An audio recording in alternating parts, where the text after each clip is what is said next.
It's time for Neville Tiger Football on the Neville Tiger Network.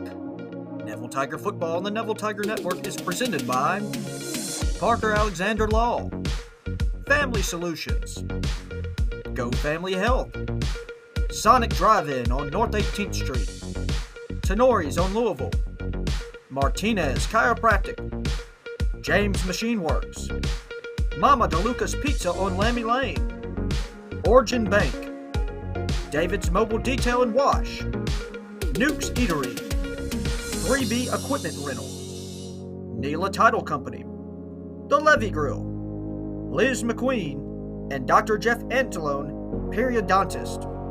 Now, let's head out to the Family Solutions broadcast booth for the pregame show with Stuart Shelby, Robert Lane, and Jason Ewing.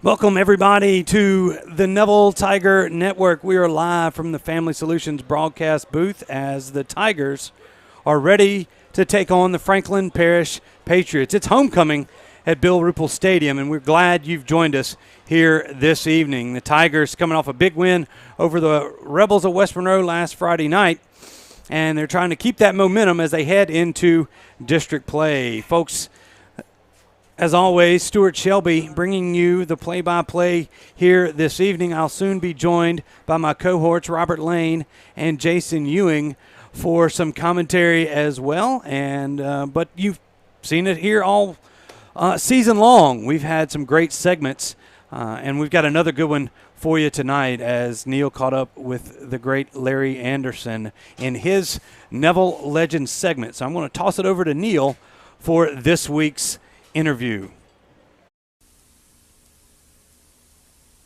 It's time for another installment of Neville Legends, where I mine deep into the vault of the black and gold to find those nuggets of Neville history. Larry Anderson was one of Neville's most dynamic football players of all time. In fact, as a junior in 1972, he helped Neville win its first 4A state title. Here is former head coach Charlie Brown. Quick. And Anderson took it 98 right up the middle. Nobody touched him, but he could return those kicks. In 2009, I, along with KNOE sports director Aaron Dietrich, caught up with Larry at his mother's home in Washita Parish. Time for me to put them on when I'm going to the bank to beg for some money. After Neville, Anderson's college career led him to Louisiana Tech and then the NFL with the Pittsburgh Steelers, where he set Super Bowl records for kickoff and punt returns. You walked in and it was like, wow. You could feel it. Everybody had that confidence. But we're saying, man, we're playing with legends, man. We made the team. My friend, Larry Anderson, first of all, how are you doing? What are you doing? As little as possible. How's that? How do you do that, Larry? Well, you try not to volunteer for too much. And from that point on, whatever comes, you handle it. Larry, you mentioned Charlie Brown. What was it like to play for that man? I see Charlie Brown, believe it or not, a lot like Chuck Noll. Coach Brown was a teacher. He taught the game, he taught the fundamentals. And once you had that down pat, you were ready to go anywhere and play football because you had that solid foundation. Larry, it's been a great trip down memory lane. Oh, yeah. What's your parting shot? Give me a sentence or two here about your parting shot. Never give up on your dreams. If I, a little snot-nosed kid, can make it from Neville High School all the way to the NFL and stay there for 7 years, then if you aspire to do the same thing with a lot of hard work and a lot of prayer, you can do the same.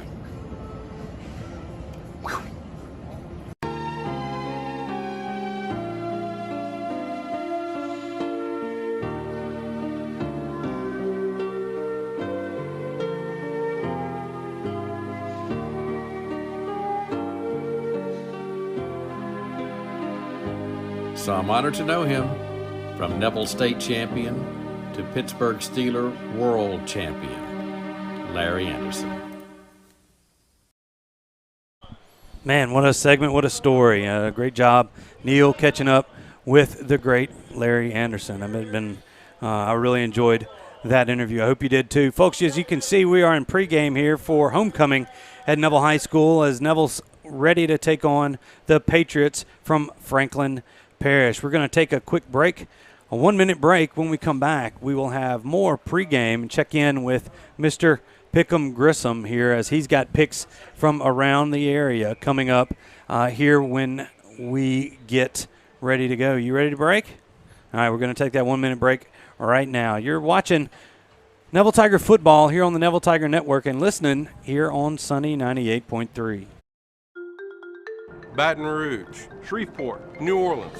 Attorneys from all over our state are flocking to our area to handle your injury case. I'm Chad Carter. And I'm Kevin Alexander. We didn't come in from out of town to take your case. If you've been injured, come see us at Parker Alexander. We live and work right here in Northeast Louisiana. Remember, we don't get paid unless you get paid. So we're here to handle your case personally.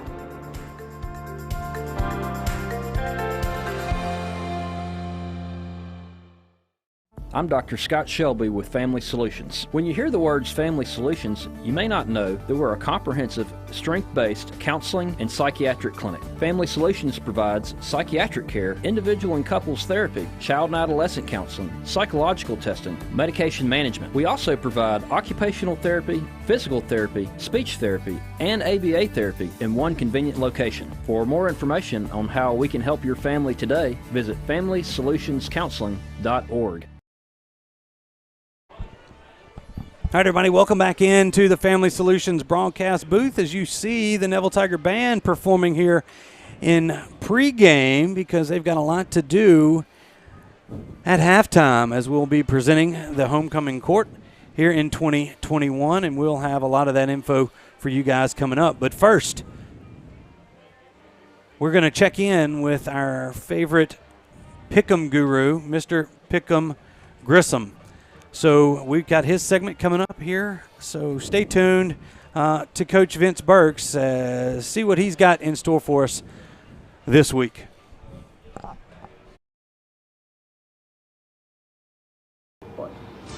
It's week 6 of the Louisiana high school football season. I find myself right here at Neville High School again, where it's homecoming. Last week I went 14-2, improving my record to 67-17 overall on the year. Let's hope I do better this week as I chase that undefeated week. Where else will we be this week instead of Neville High School, where it's homecoming at 600 Forsyth Avenue? The Tigers will face the Franklin Parish Patriots in their first district game of 2021. The Tigers sit at 4-1 this season with huge wins over West Monroe, Ruston, and even Ouachita. This week, they'll start district against somewhat of a rival when the Patriots come to town. I think A.J. Allen will have one of the games that we've used to him having, 200 yards, and also the Tigers' defense won't be budged much in this game versus Franklin Parish. But you want the score prediction? Who else better to give you the score than Neville's own Coach Roosevelt Rankins. Coach, we got West Monroe last week. I know that meant a lot to you. Who you got this week, Coach?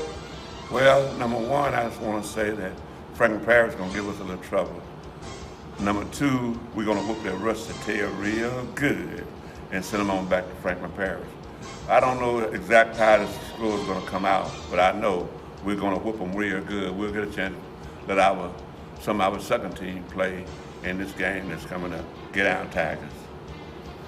You heard it. Coach Rankin says the Tigers going to win. If you ask me, I say it's going to be a blowout. Tigers, 56-6.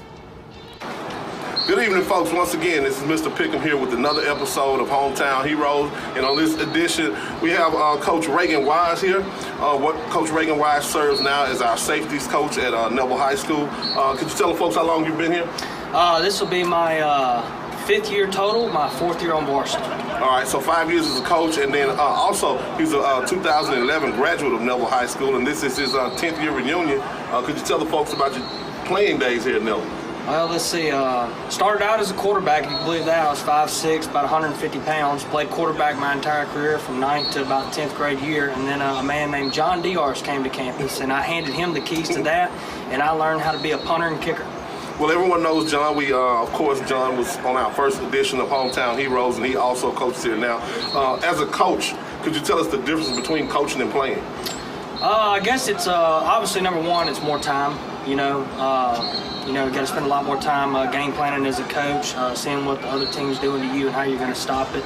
I don't think I get as many butterflies as I used to as a player. I think I got more butterflies as a player than I do as a coach, but all in all, it goes hand in hand, just a little bit different, a little bit more time. Well, as a coach, Reagan, in case you guys don't know, did coach on the collegiate level as well before coming back to Neville. As a coach, whose style would you say you emulate, whether it be a high school coach that you had or a college coach that you played for?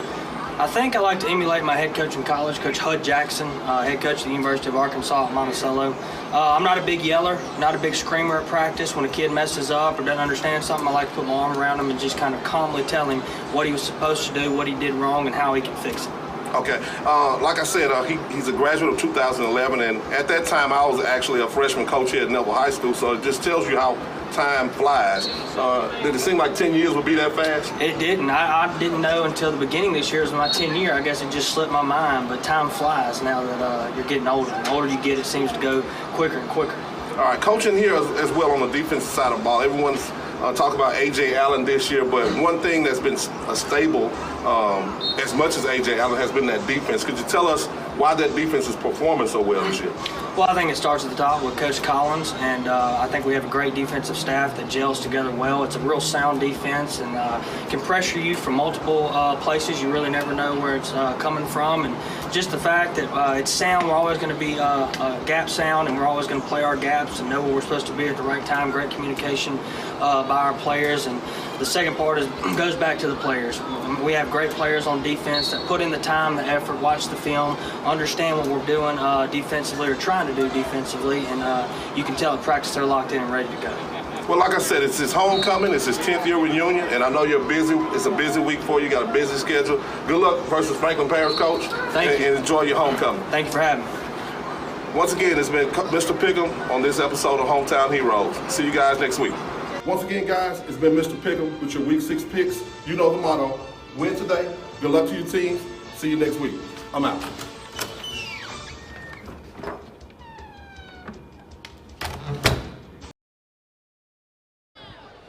Man, what a great segment from Coach Burks, man. Pickham Grissom always gets it done, and good to hear from Tiger football coach Reagan Wise. I heard from him on Tiger Talk last Wednesday night. So, folks, we're still in pregame. As you see, the Bengal Bells kind of getting ready, and it's the homecoming festivities, and the crowd starts milling about here at Bill Ruppel Stadium. But we've got more pregame for you as we prepare for tonight's homecoming game versus the Franklin Parish Patriots. Okay, 2-minute break, guys. 2-minute break. When we come back, we'll have more pregame right here from Bill Ruppel Stadium. We'll be right back.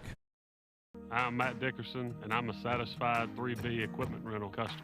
So I called Matt because we were trying to get our plots together for dove season. He brought this equipment out to us, dropped it off, unloaded it for us, and really made the whole process very easy. I know Matt does real well in the service department, and through some other rental experiences we've had with him, the tractor that he dropped off for us was in brand new condition. Everything was in good shape. It's good to know that you can count on equipment when he drops it off. I'd highly recommend Matt Bridges and 3B Outdoors for all your equipment rental needs.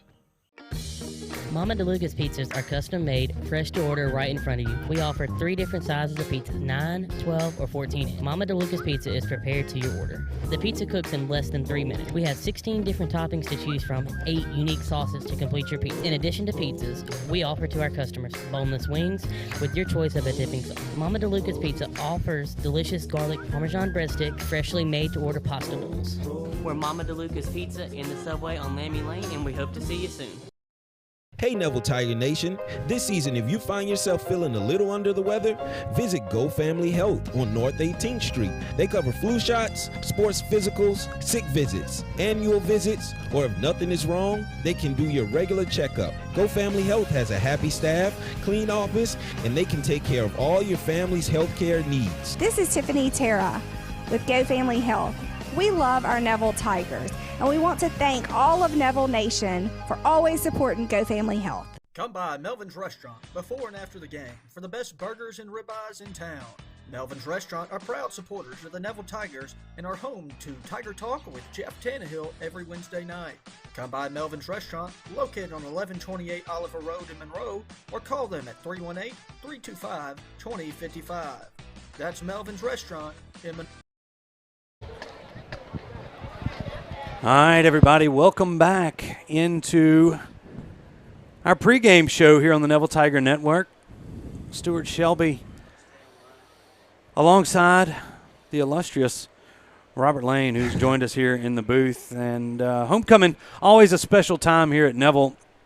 At the presentation of the homecoming court earlier today at the pep rally. Had a great crowd. Hope you could have watched that on the network, on our Facebook page, as well as on YouTube and everywhere else, and NevilleTigerNetwork.com. But it was a great day. I ran into the class of 1976. It ganged up at Johnny's. I thought I wasn't going to get any pizza for the buffet today. And then they also had the class of 1981 is down there, and there's a few more classes. There's a ton of classes that are having their reunions here as well. So, I mean, talking about that, coming back, I mean, you've had your 10. Yeah.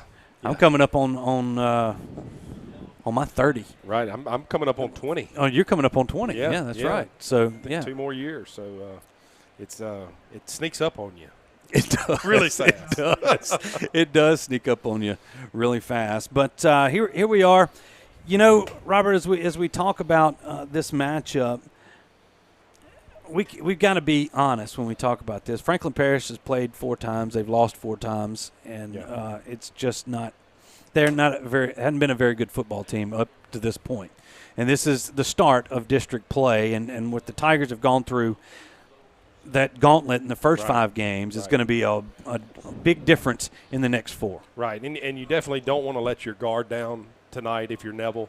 Like you said, the gauntlet that Neville has gone through and has now come out on the other side feeling pretty good. Yeah, 4-1. 4-1, tough loss to St. Thomas More on the last play of the game.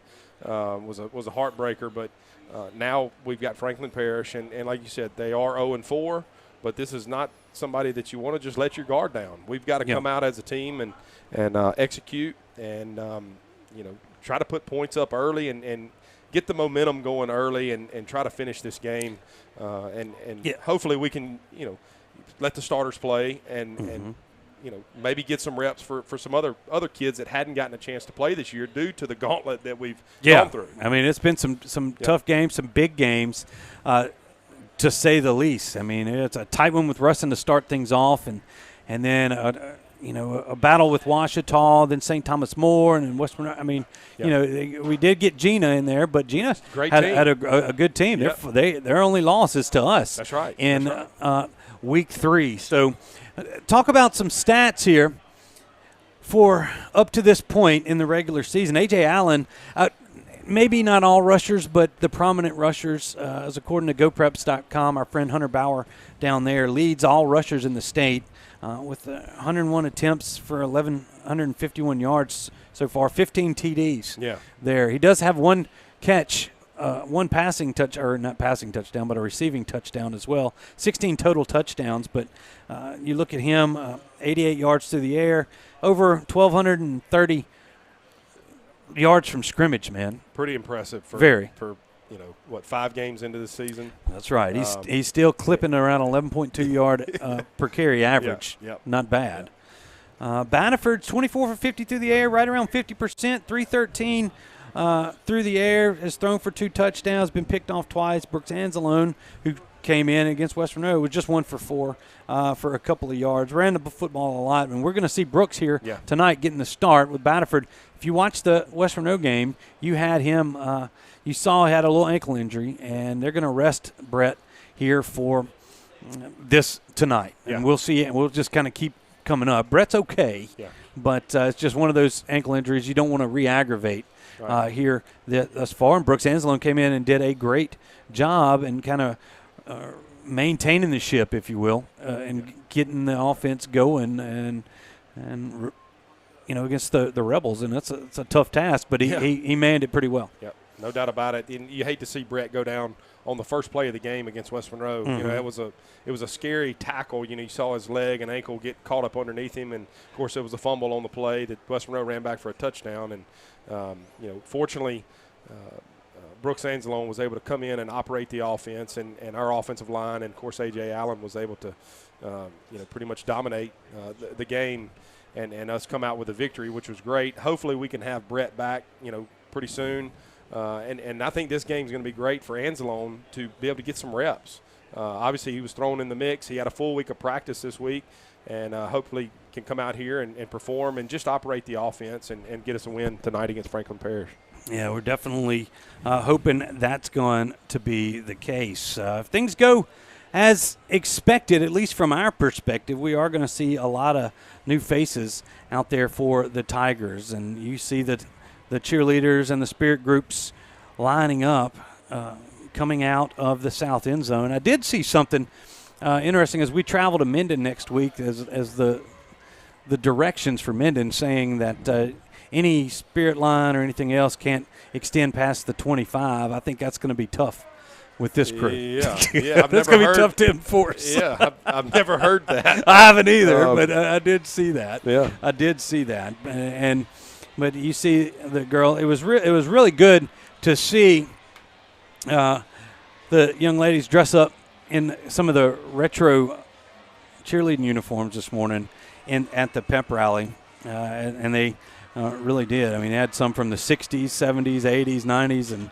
and even, you know, back in your day, early 2000s, right there. So that was a good deal. Very good production as always. Thanks to the ladies and the whole team that puts that all together each and every Friday. It kind of, not saying it's old hat doing it in the auditorium, but ever since the COVID, we're starting to do it in Bill Rupel, and they've kind of got it down pat. The Tigers, as we await them coming out of the tunnel in the south end zone, you look over there at Franklin Parish, who just took the field, and as the Tigers are coming out, maybe we'll check in with our sideline reporter, Jason Ewing, for the first time tonight. Jason Ewing, we're in a homecoming sort of mood. Saw Randy Parker in a suit. That is something. His daughter Hanlon, the maid of honor here tonight, as you see the Tigers come on to the field. And, you know, as this thing gets through, Jason, we'll get you to, might be doing some reunion interviews. Yeah, we'll get down the end zone and get to them. All right. So as you hear from that, hey, we're going to get some headphones down to, we got Trey right here. Here you go. Benjamin, see Mr. Jason down there? Why don't you go get him, go to that box and give him some headphones. All right? Good deal. We are in pregame still, as doing a little bit of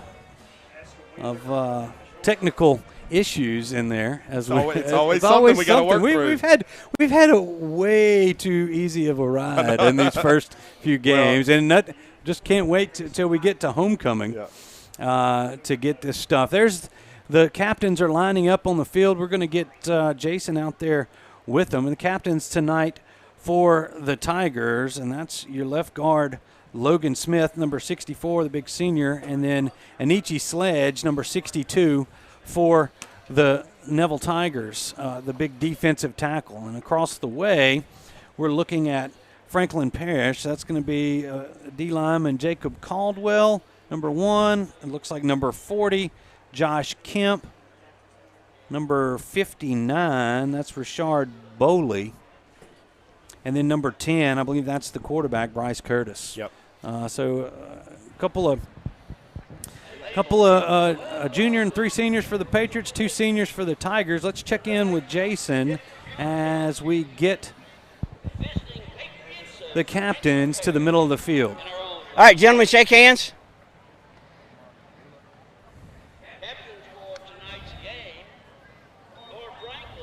All right, I got a coin. I got a heads and a tails. I got a heads and a tails. You're visitor, you get to call it. Heads. He called heads. We're going to let it hit the turf. And it is heads. Heads. Okay, they want the ball. You want to kick? All right, turn your back to the scoreboard. has won the toss and elected to receive. Hey, guys, let's shake hands, get ready for the national anthem. All right, good job. You heard it right there. The Franklin Parish Patriots win the toss, and they want the football, and that's how we're going to start here at Bill Rupel. If you can look across the way as we maybe see the cars coming across to drop off our homecoming court this evening. You got it? You got it. All right. Will's Comrade's doing a good job. Yeah, it's been very colorful here tonight in the press box thus far. So just glad you're joining us here as we're about to get through the moment of silence and the national anthem. So we're going to break away. We're going to take a 2-minute break. When we come back, we'll have more pregame and the kickoff for you right here on the Neville Tiger Network and Sunday 98.3. You told me one click. You told me one call. You told me you'll get it done. I called. But never got you. Instead, I was handed off to someone else. In fact, I never even met you. Are you even for real? Don't be misled. If you've been injured, you deserve to meet with the actual attorney you saw on TV. At Parker Alexander, you'll meet with me. Or me. We'll fight to get the money you deserve. Remember, there's never a fee unless we get money for you. And that's for real. Being a strong team means accomplishing great things by working together. Being a Neville Tiger means striving for excellence in all things. Origin Bank and Neville High School share a long history of making a difference in our community. Together with the Food Bank of Northeast Louisiana, we're able to provide meals to children, families, and seniors facing hunger in Northeast Louisiana. Origin Bank and Neville Tiger football, always a winning combination. Origin Bank, member FDIC. Call David's Mobile Detail and Power Wash for all your detailing and power washing needs and soft washing capabilities too. They detail cars, trucks, ATVs, UTVs, boats, and even planes. They offer commercial and residential hot water power washing on nearly all surfaces including concrete, wood, and stucco. Give them a call 547-3233 or visit them online at davidsmobiledetail.com or stop by 2501 Washington Street in Monroe. David's Mobile Detail and Wash, proud supporter of Neville Tiger football. Let Tenori's own Louisville help you with your special gift needs, offering a wide variety of products to make any Tiger happy. Go visit Tenori's, located at 801 Louisville Avenue, or give them a call at 318-325-4100. That's Tenori's on Louisville.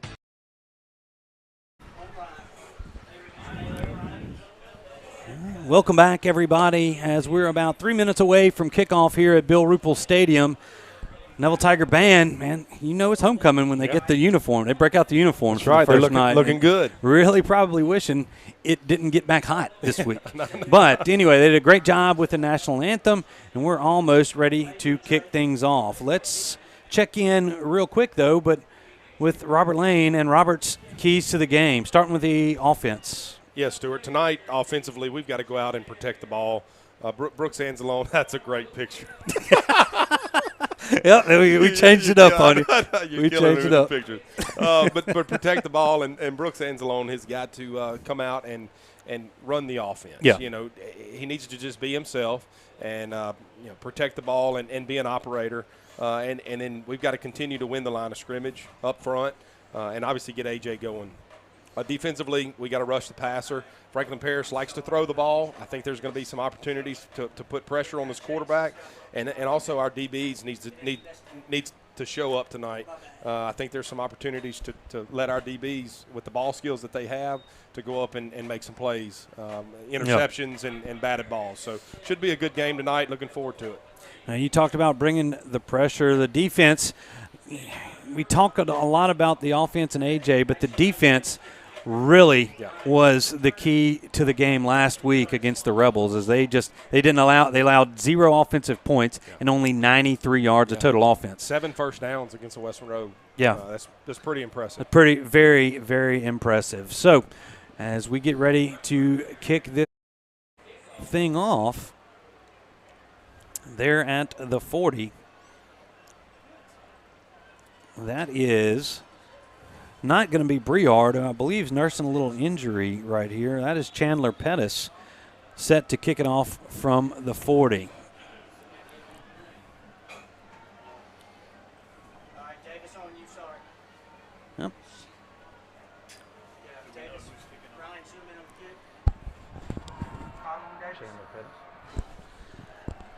That kick is up, and it's going to get into the end zone. That's going to be an automatic touchback for the Tigers. Receiving that one was Javion White, a sophomore wide receiver for the Patriots. And the Tiger offense all donned in the gold pants and the black tops here this evening, ready for this first offensive possession from Franklin Parish.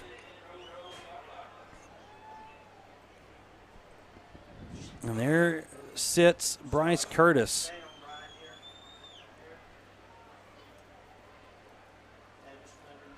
He's going to set a man in motion. He's going to be back and throw, and Anichi's got him. Right off the bat, he's down at the 10-yard line, a loss of 10 on first down. It's going to make it second down and 20. Yeah, it looked like Anisi just came through untouched right there, and unfortunate for the Franklin Parish quarterback. He caught the ball and basically had no time and was able to semi get out of the way of Anichi right there, but good play by Anichi. Tyrell Richardson is number 4. He's the back behind Curtis. He's going to get the football right here, and nothing doing as that was snuffed out easy. That's Jalen Blackson, last week's player of the week. Coming up to make the tackle, a gain of a couple. And it's still going to set up third down and 18 for the Patriots. Yeah, good job there by the Neville defensive line, just staying strong and getting penetration there and stopping the running back for another loss. Now it's third down, just underway here at Bill Ruppel Stadium. Curtis calls for the football. Going to look up Coach Sonny Nason for the signals on the far sideline.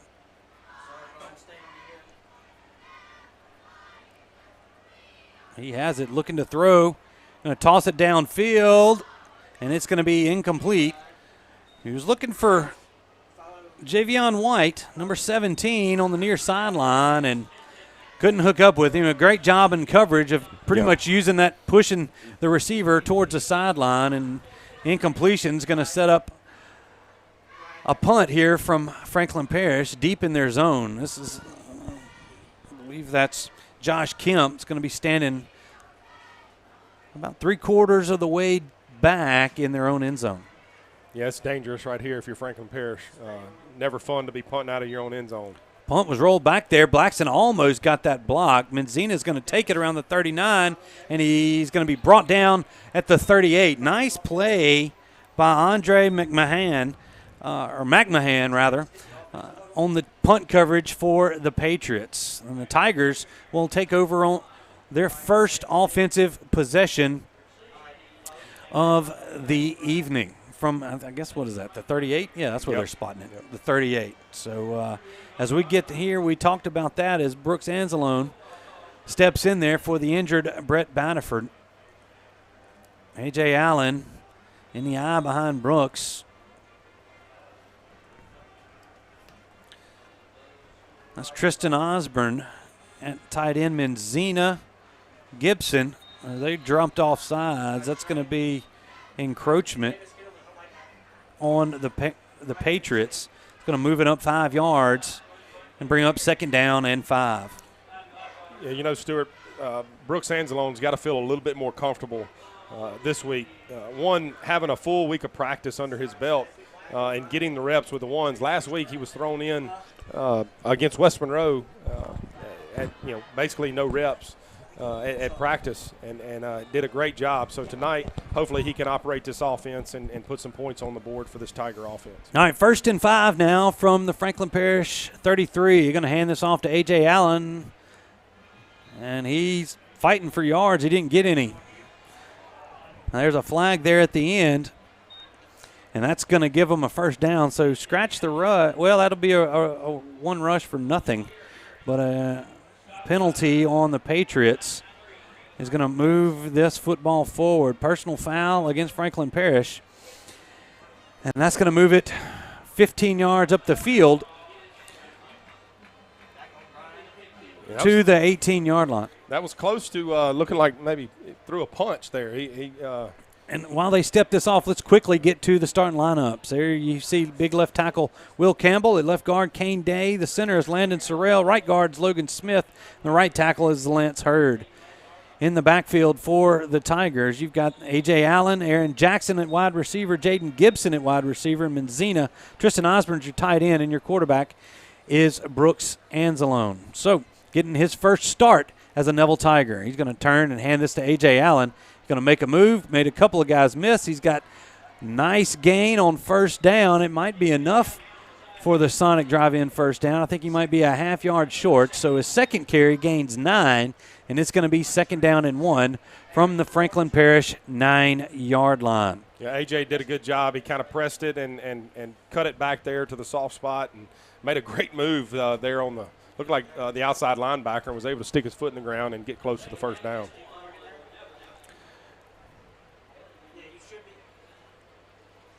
Here comes Menzina across the formation. Anzalone's going to roll out looking to throw. He doesn't have anything. He's going to run forward, and he's going to be down around the 5-yard line, but he'll have the Sonic drive in on North 18th, first down. And it'll be 1st and goal Tigers from the 6-yard line. Great job by Brooks Anzalone. They sprinted out and looked like they were trying to throw the backside post. Yeah. And it wasn't there. Franklin Parish covered it, and Brooks was able to get his foot in the ground and go north and south and get the first down by using his legs. So good job there by Brooks Anzalone. 8:54 to go here in the first quarter. Tigers deep in Franklin Parish territory. Turns, hands it off to A.J. Allen. He spins at the 5, and he's going to be brought down around right there at the 5-yard line. As nice job by the Franklin Parish defense on that tackle. That's going to bring up 2nd down and goal for the Tigers from the 5-yard line. Yeah, you got to find a way to punch it in right here with this Neville offensive line and obviously A.J. Your 2nd and goal here, and got to find a way to yeah, they bring in the extra tight end here. Derek Harris, yep. Number 96. Sets up next to Hurd. They're going to hand this again to A.J. Allen. He's reversing his field. He's got some room in the corner. There's the block he needed, and that's going to be a touchdown. Yeah, penalty, crackback block on Neville. That's kind of a new rule. They got Menzina for cracking back a blindside block. Well, I guess maybe the violence of the block is what you're going to get here. Like all he had to do was maybe just kind of push him a little bit. Just shield him. That's a personal foul, the crackback block there on Menzina. And as bad as a player, as bad as you want to do it because you're a football player, nowadays you just can't do that. 5 or 6, 7 years ago, you could knock his mouthpiece out. Yeah. That's something you cannot do anymore. It's safety reasons that it's understood.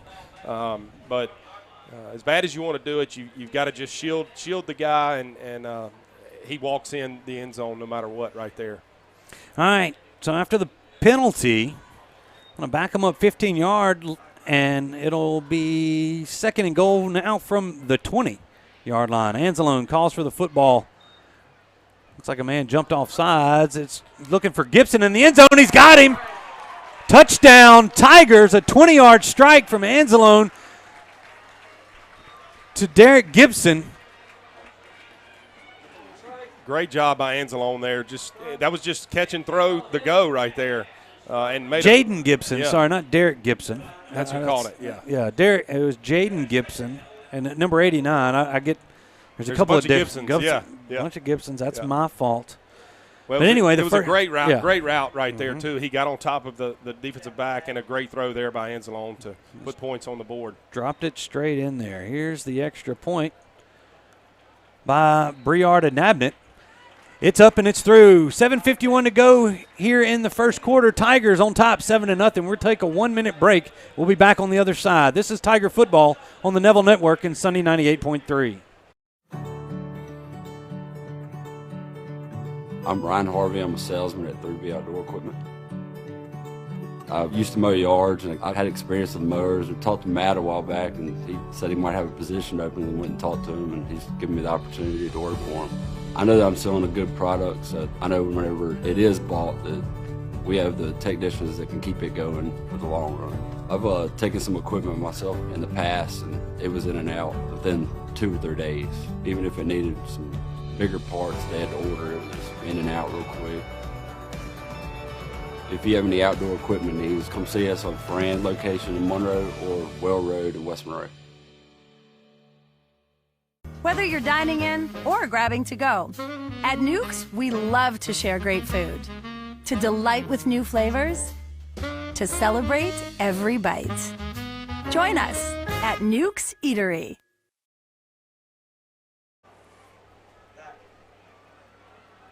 All right, welcome back. After the 20-yard touchdown toss from Brooks Anzalone to Jaden Gibson, Tigers strike first here on homecoming as they lead Franklin Parish 7-0. And that is Tommaso Palvieri, number 97, set to kick this one off, an exchange student from Italy, getting his first go as a Neville Tiger. Puts his leg into it, and that's going to be a touchback. They said he's been working on kicking a football, and in 3 weeks – he's been able to start getting consistent touchbacks. And we had one from Pettis earlier, and Tommaso puts one in the end zone, and that's going to start the Franklin Parish's drive here on the 20-yard line. And look, that's a great weapon to have, especially when you get into the playoffs. You start facing guys that have talented receivers back there. And if you can put it in the end zone every time, it's a touchback, and you don't have to cover. You don't give those guys an opportunity to touch the ball. And here's the quarterback on the keeper. He pulls it out on the option. He's going to have a couple of yards as that's Curtis around the left side. And get it out to about the 23-yard line and set up 2nd down and 7 for the Patriots. Yeah, Franklin Parish just ran the zone read right there. Quarterback pulled it and was able to get a few yards there on 1st down. That's Richardson. There, that ball was almost picked off. It was just too low for Elam, who broke on that pass. It looked like Griffin McGee got his hand on the ball too. Yeah. And batted it, and then, like you said, it was just a hair low for Elam. If he comes up with that, he may take it to the house. Good job there by the defensive backs breaking that ball up. 3rd down and 7 for the Tigers, or actually for the Patriots rather, as it's again Richardson in the eye. 2 receivers to the far side for Franklin Parish. Curtis looks to throw, gets rid of this one, and there's just nobody there. He's looking for number 88. That's Marshawn Whitley. And he just kind of just ran into the coverage is Neville, what he did. Well, Neville brought a blitz, and the quarterback had to get the ball out of his hand. Looked like before the receiver was ready and before the play developed, Neville was in the backfield putting pressure on the quarterback for Franklin Parish pretty quick there. I think they're coming after this one, guys. They got everybody on the line, and they'll see if they can't get one. They almost got the last one. Kemp standing around the 8-yard line of Franklin Parish. Here they come. Just missed it again as Menzina is looking for the fair catch and comes up with it as he kind of got somebody in the old circle for the fair catch, and it got away from him, but he jumped on top of it. Yeah, he's got to understand when he makes the fair catch, it doesn't matter how close that guy gets to you, he can't touch you. And if he does, it's a penalty.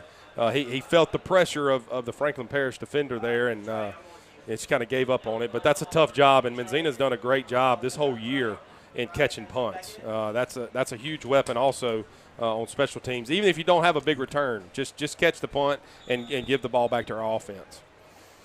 All right, 1st and 10 for the Tigers as the ball is on the Neville 47-yard line. Put Menzina in motion. They're going to pitch it to him forward. He's got a block out the left side. A.J. Allen giving some help out there, and he's brought down from behind as he crosses the 50. They're going to say he's down at the Franklin Parish 49. Pretty much just a stretch play. It's almost like a sweep to the left, but that's going to be a completion to Menzina. That's right. It's a glorified sweep. But it's a forward pass, so it counts as a completion there for Brooks Anzalone. That's one you love as a quarterback. That helps get your completion percentage up a little bit. That's right. 2nd down and 6 now for the Tigers. Anzalone has the football, looking to throw again. He dumps it off to A.J. Allen. He's got some running room, makes a spin move at the 40, another move at the 30. He's gone. Not bad. Couple of touchdown passes for Brooks Anzalone as A.J. Allen takes it 49 yards on the slip screen. Man, just some moves right here as we see the Parker Alexander replay coming in here. He makes a move at the 45. He spins at the 40, and then another spin, almost a spin, as he evades a tackler at the 30, and then nobody's going to catch him. And he's got a 49-yard touchdown reception. He needed another touchdown catch, so he's got one. Get that receiving yards over the 100-yard mark. Here is Briarda Nabnett for the extra point. It's up, and it's good. So with 5:38 to go, the Tigers lead the Patriots 14-0. We're going to take a 1-minute break. We'll be back on the other side. This is Neville Tiger Football on the network and Sunday 98.3. Let Tenori's Own Louisville help you with your special gift needs, offering a wide variety of products to make any Tiger happy. Go visit Tenori's, located at 801 Louisville Avenue, or give them a call at 318-325-4100. That's Tenori's on Louisville. Do you suffer from frequent back or neck pain? Were you in an accident and can't get rid of those constant aches? Maybe you're someone who deals with chronic migraines and tension headaches. It might be time to see how Martinez Chiropractic can help you. The goal of Martinez Chiropractic is to reduce or eliminate pain in just a few sessions using the latest in chiropractic technology. Don't suffer in pain another day. Call Martinez Chiropractic today at 318-654-4310 or see them in person, 1828 Tower Drive in Monroe. Hi, welcome back into the Family Solutions broadcast booth.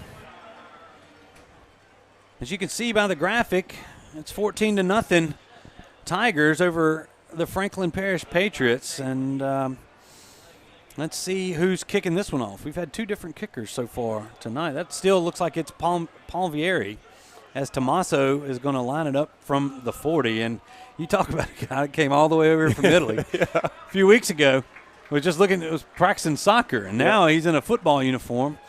Good-looking kid. Yeah, he is. I mean, put he together really well. Is. He is, and they say he's a heck of a soccer player. And you'll be able to watch him play soccer right here on the Neville Tiger Network. But for now, he's going to boot this one from the 40. Got his leg into that one, and that's in the end zone. It's just like a little chip shot, and he's halfway in the end zone. Yeah. So, I mean, another touchback for Tommaso, and the Patriots are going to take over on their own 20. That looked like a 4-iron I used to hit right there. that was a little straighter. Yeah, exactly. Mine would have gone out of bounds. Hey, as we're talking about, let's check out maybe we got the defensive starting lineup. We hadn't had a chance to go over that as they change out everybody. Across the front, we got Fobbs White and January the ends. The tackles are D'Angelo Woods and Anichi Sledge. Linebackers, backs and linebackers, there's Trajan Hannon and Hinton Roberts. Here's a play as Curtis trying to go deep. And that's going to be out of bounds. He was looking for, who was that, White again. And there's a flag in the backfield. That's going to be a hold against the Patriots. They might decline this. Yeah, good job by the Neville defensive backs again, forcing that ball to the side, or forcing the receiver to the sideline and not giving anywhere for the quarterback to throw. You use the sideline as kind of the 12th defender. Yeah, speaking of the defensive backs, let's pop them back up there if we can. We didn't get to see them. Here we go. Your corners are Straughter and Dubose. Your strong safeties are Blackson and McGee, and your free safety is Maury Nealum. So, Franklin Parish, that penalty was a hold against Franklin Parish. It was declined. And now it's going to be 2nd down and 10 for the Patriots, who have yet to break into positive yardage total for the game. We are on, and that time Anichi jumped across. It's going to give them 5. It's going to make it 2nd down and 5. Ball is going to be moved from the 20 to the 25. And with 5:31 to go in the first quarter. Yeah, you got to hold your score is still Franklin Parish 0, Neville 14. Got to hold your water right there as a defensive lineman. You can't have you can't hear things. You got to see the ball. When the ball moves, that's when you move. Curtis going to hand this off to Richardson. He's tripped up at around the 38-yard line. I think Anichi's the one that got his hand out there on the tackle. Well, now it's going to be 3rd and 1. Not enough for the first down. Bryce Curtis still from the shotgun, looking to go quick here. Stop, look towards the sideline. Quarterback has the football. He's going to hand it off to Richardson. He's going to have the first down and a little bit more before he's stopped by Hinton Roberts and Blackston at around the 36-yard line. So a first down for the Patriots. And for the first time tonight, they don't go 3 and out. Yeah, good little drive they've got going. It's been a couple of good running plays that they've been able to concoct there, and looking like their offensive line is bodying up our defensive linemen and allowing their running backs to get up to our linebackers. Curtis with a single back set. Looks to throw. They come out after him. It's going to be picked off. Griffin McGee has it at the 40, the 30, the 20, 10, 5. Touchdown, Tigers. Griffin McGee with a 42-yard interception return for a touchdown. Yeah, great play there by Griffin. You know, he was a flat defender, and we put pressure on the quarterback. He had to get rid of the ball early.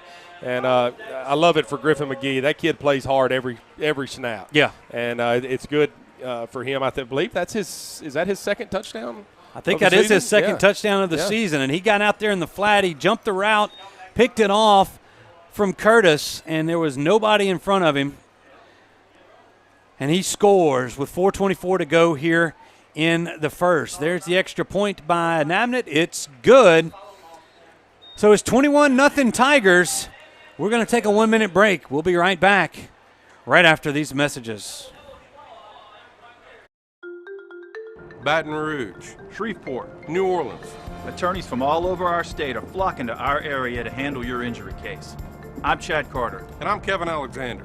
We didn't come in from out of town to take your case. If you've been injured, come see us at Parker Alexander. We live and work right here in Northeast Louisiana. Remember, we don't get paid unless you get paid. So we're here to handle your case personally.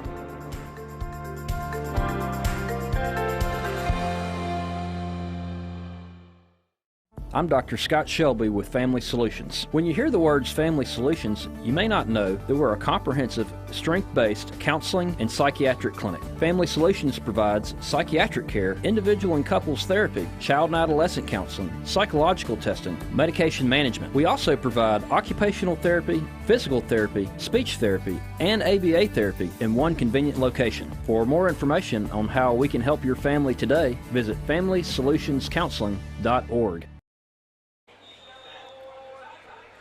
I'm never doing anything all for right, you guys again. All right. As you hear from Jason Ewing on the sidelines right there, as we're giving him a little bit, we'll tell you what we're ribbing him about is Tommaso Palvieri set to kick this one off from the 40. That's chip shot. Is it going to get to the end zone? Right at the goal line. No, they're going to say he's in. It was right in there. So 3 straight touchbacks for Palvieri. And the Franklin Parish Patriots will start on their own 20-yard line. But and Jason, we'll bring you back in here.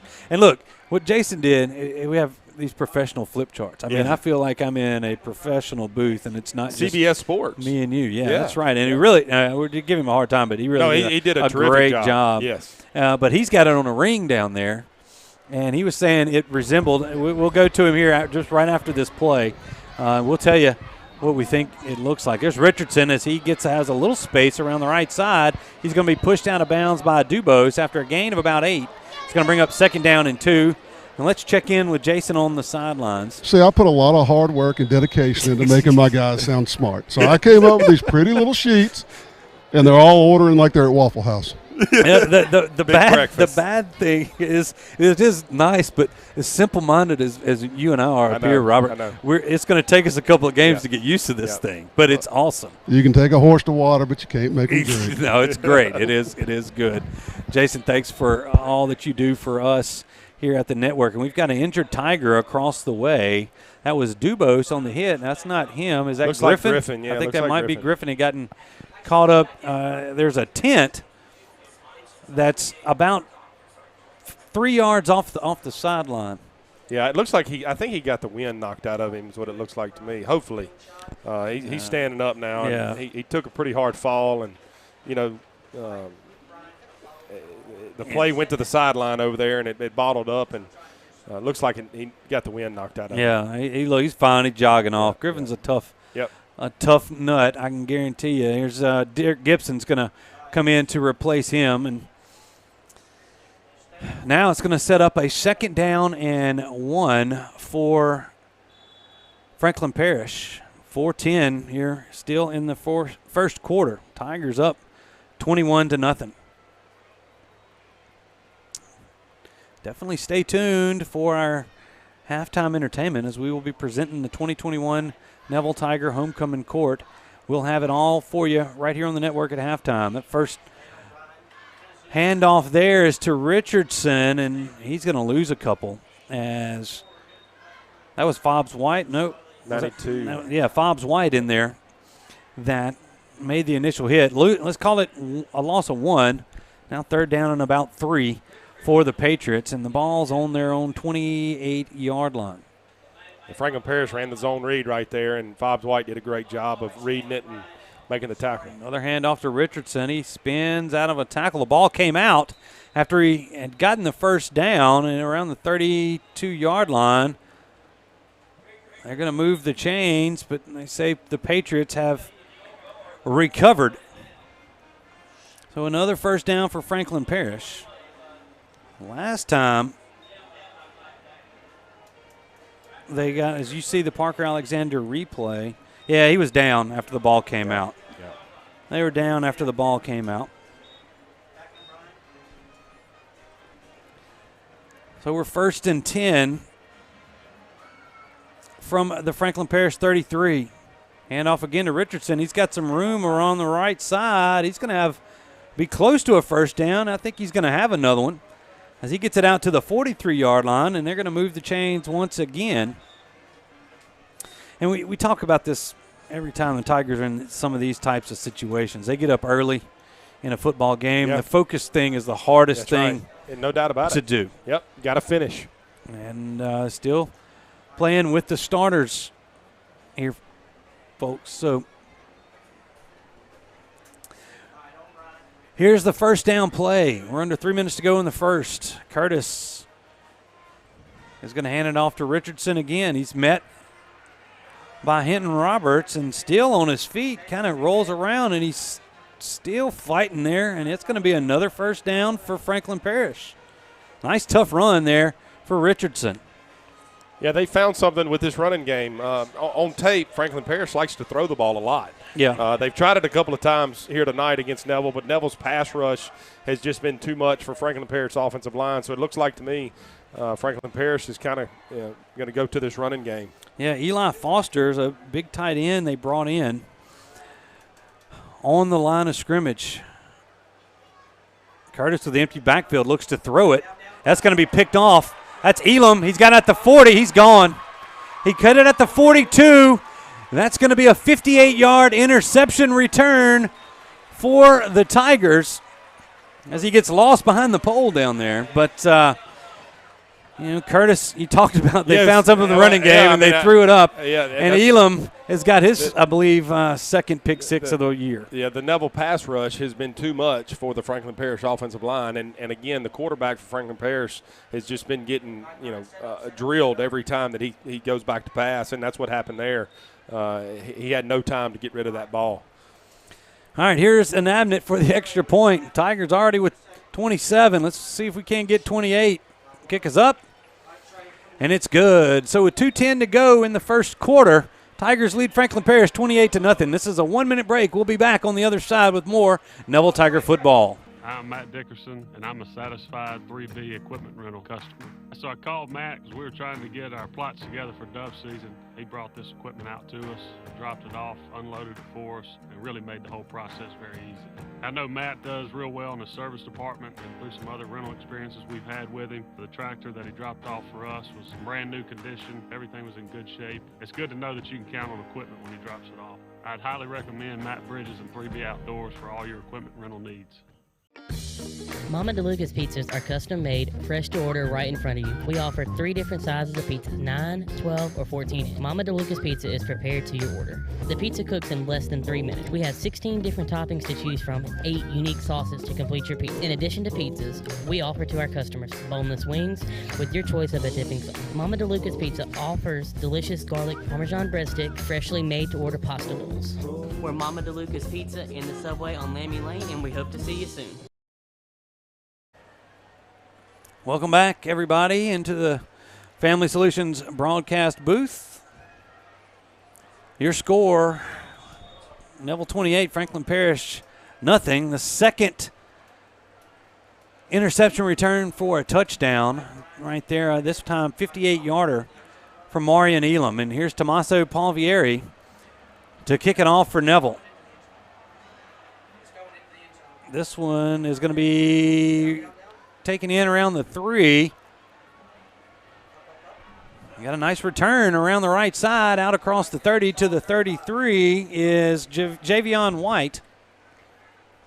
And it's going to be the best starting field position for the Patriots thus far. Yeah, good return there by the Franklin Parish receiver there. It looked like Neville was kind of expecting that ball to go in the end zone, as they were covering the kick, and it was close, but Franklin Parish receiver got out and pretty fast going up the sideline there. Yeah. So 1st and 10, Franklin Parish from their own 33. Curtis calls for it. He hands it off to Richardson. He's got running room. Still on his feet, and Tigers are giving chase. He's going to be brought down. Now the ball comes out. The Tigers are looking to pounce on it, and do they get on it? They do. Richardson had broken free. I didn't see who got the fumble or forced the fumble, but it looks like Dubose got it. Let's see here on the Parker Alexander replay. So here comes Dubose from the backside, and he gets the hit, forces the fumble. And let's see who recovers it. He gets on his own fumble too. Yeah. Forced it and recovered it. A heck of a job by Dubose there. Good hustle play there. I've said it. The running game for Franklin Parish has kind of stepped up the last 3 drives. They've been able to run the ball, and good job by Dubose running the play down and creating a big play, big turnover by the defense. That's 3 tonight that the defense has created. Now the Tigers are going to start from their own 17-yard line. Quick pitch to A.J., tries to cut it back around the 17-yard line, but he's going to be brought down at the 21. Gain of 4 on the play. It's going to be 2nd down and 6. Yeah, good run by A.J. You'd like to see our offensive line block that a little better. There was some guys free, and A.J. did a good job of just kind of carrying the pile for those 4 yards. That was a tough 4 yards to get on 1st down by A.J. They're running a 3-5 defense. That's pretty much what they've ran. Well, they've got 4 linemen there. Yeah, they've been 4-3 against. They're looking for Menzina down the far hash, and ball is just overthrown by Anzalone. Yeah, but you're right, Stuart. On tape, Franklin Parish wants to be 3 down linemen, 4 linebackers. And they'll play, cover 2, cover 3 behind it. But to stop this Neville run game, it looks like they're dropping a 4th defensive lineman down most of the night so far. Those big, good-looking kid in number 1, Jacob Caldwell. Yep. Big senior D lineman. As we say that, now they go to the 3-man front. And they're playing man coverage. 3rd and 6 here. Anzalone looking to throw it. Lofts another one up there. He's got Jackson, and he drops it at the 48. He dropped it. That man, what a that was a good throw. Yeah, because that'd have been 6. Yep. As we see it here on the replay, you know what Brooks does is kind of loft it up there. It drops straight down out, and that was right there. And you're right. Number 10 is going to want to have that one back. That'd have been another touchdown for the Tigers if he could have come up with that one. So we are going to punt it away for the first time tonight as we're backed up from our own 21-yard line. Here's Chandler Pettis to get it away, and a high punt. It's going to bounce around the Neville 46, bounce across the 50. We got a guy running after it, and the coaches were waving him off. Ball still rolling, and it crosses the 40 to the Franklin Parish 39-yard line. Yeah, it's tough on a punt like that. You're taught to always go to the ball, you know. Yeah. And when it's a punt and it's rolling on the ground, your first instinct is to go to the ball. But on that right there, you got to get away from it and not do something boneheaded. Exactly. Andre McMahon was the receiver that was going down there trying to get it, and he stopped. Yeah, he stopped. did. I mean, it's no harm, no foul. So we've gotten 44 seconds to go here in this first quarter. Okay, Tigers lead this one 28-0. Curtis pulls it down, has it complete on the far side. Looks like that's number 88, Marshawn Whitley. And he's got a gain of about 9 on first down. Yeah, just through the Tennessee screen out there to the wide receiver. They released the inside receiver to go block the cornerback, and we were playing soft with our safety, and good play. Here's a 2nd down and 1 from the Franklin Parish 48-yard line. They might get one play in here. We're about 10 seconds to go in the first quarter. Are they going to snap it? Yes, they are. Curtis takes it. It's high. We're going to play one more as he was looking for, I believe that was Whitley again. Is that Whitley all the way far over there? Yeah, I can't tell his number. If it's his jersey's 80, kind of. That's 88. Yeah, that's Whitley. Yeah. And so 1 second to go here in the first quarter. They're going to have to run a play as that was incomplete and out of bounds. Stop the clock. So here's the 3rd and 1 play for Franklin Parish. Curtis has it. He's going to hand it off to Richardson. He's got the first down. He crosses the 50 to the Neville 49, and that's going to do it for the first quarter. Tigers lead the Patriots 28-0. We'll be back after this 1-minute break with more Neville Tiger football here on the Neville Tiger Network and Sunny 98.3. Let Tenori's Own Wolf help you with your special gift needs, offering a wide variety of products to make any Tiger happy. Go visit Tenori's, located at 801 Louisville Avenue, or give them a call at 318-325-4100. That's Tenori's on Louisville. Do you suffer from frequent back or neck pain? Were you in an accident and can't get rid of those constant aches? Maybe you're someone who deals with chronic migraines and tension headaches. It might be time to see how Martinez Chiropractic can help you. The goal of Martinez Chiropractic is to reduce or eliminate pain in just a few sessions using the latest in chiropractic technology. Don't suffer in pain another day. Call Martinez Chiropractic today at 318-654-4310 or see them in person, 1828 Tower Drive in Monroe.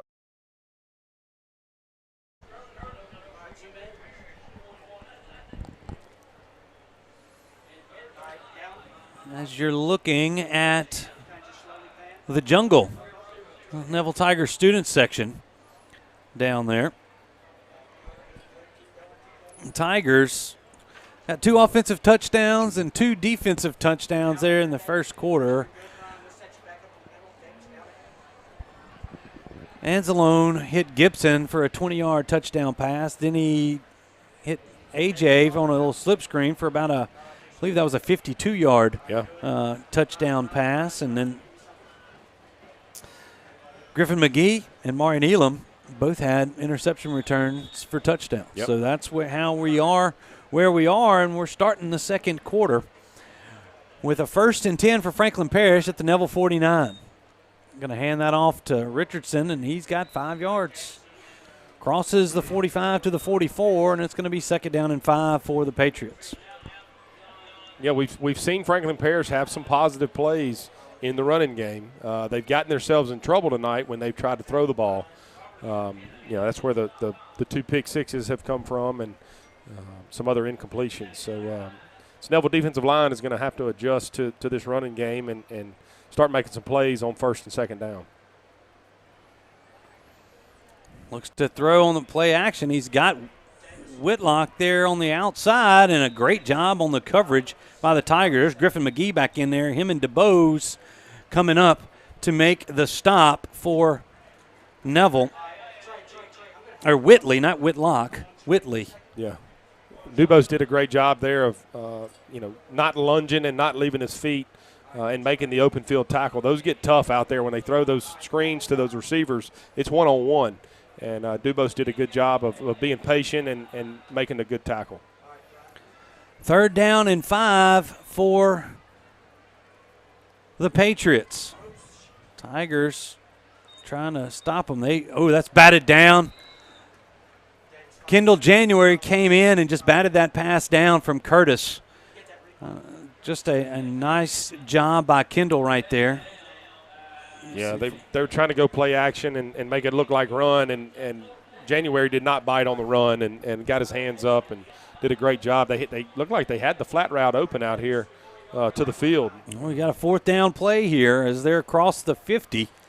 Hadn't happened too much thus far tonight. They're going to go for it. Curtis from the shotgun puts a man in motion to the far side, and now we got movement. I hope they're going to say no. As they're looking up for the change on the call. Maybe they're trying to do the hard count. As we're under 6:05 to go on the play clock, they're going to try another hard count. And now we're going to call a timeout. So they're not going to back them up 5, but they were trying to get the 5 on the penalty, and they're not going to get it. So we're going to take a quick 30-second break here. Let's take a timeout. 28-0 Tigers. We'll be right back.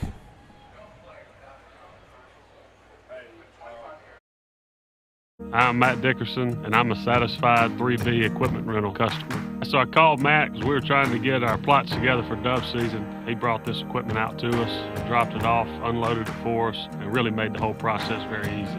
I know Matt does real well in the service department, and through some other rental experiences we've had with him, the tractor that he dropped off for us was in brand new condition. Everything was in good shape. It's good to know that you can count on equipment when he drops it off. I'd highly recommend Matt Bridges and 3B Outdoors for all your equipment rental needs.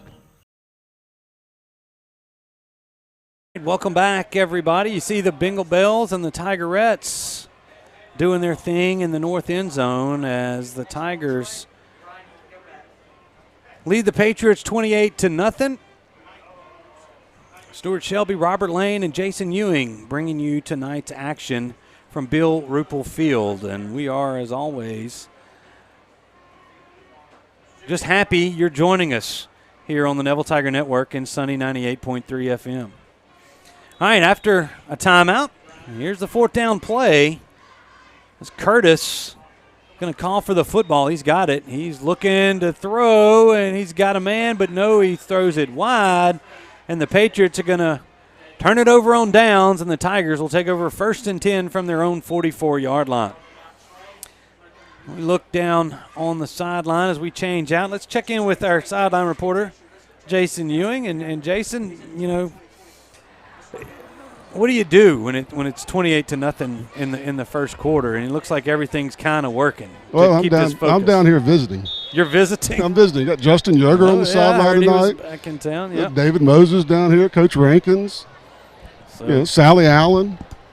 That's a who's who visiting of Neville Tiger fans. Yes. All right, 1st and 10. Here we go. Anzalone barking out the signals. He's going to turn, hand it off to A.J. Allen. He doesn't have much room. He's going to reverse field. Try to make a cut. He might have been better served going around as whatever's happening on the defensive line and the offensive is working for the Patriots because there's not much running room. AJ's going to lose about, let's see, it's 10, about 12 yards right there. Going to be 2nd down and 22 for the Tigers. And I guess one thing the Patriots said they weren't going to do was give up 250 yards to A.J. Allen. Right. And they haven't. No, he got loose on the screen pass, but other than that, he hadn't gotten loose on the long touchdown yet. All right. Loss of 12. Anzalone's looking to pass. He's throwing deep, and that's going to be way overthrown. Jackson just didn't either finish or got bottled up there in the back half of that route. Yeah, it didn't look like he got into his route very good, and the timing of the play didn't add up. It looked like they were just trying to throw the post there, and Anzalone threw it up, and it was overthrown pretty good. And to go back to y'all's point, A.J. lined up in the slot just then, and whenever he took off, 5 guys ran with him. Yeah. Yeah, they've got a few on 3, and they're not going to let 3 beat them. All right, there's a nice little pass from Anzalone. Jackson comes down with this one. He's going to get the penalty yards back as he crosses the 40 out to the 45. And that's going to set up a 3rd down and 9. Actually, a 4th down and 9. That was 3rd down right there. So the Tigers are going to punt this football away. And for the 2nd straight possession, the Tigers are going to be forced to punt.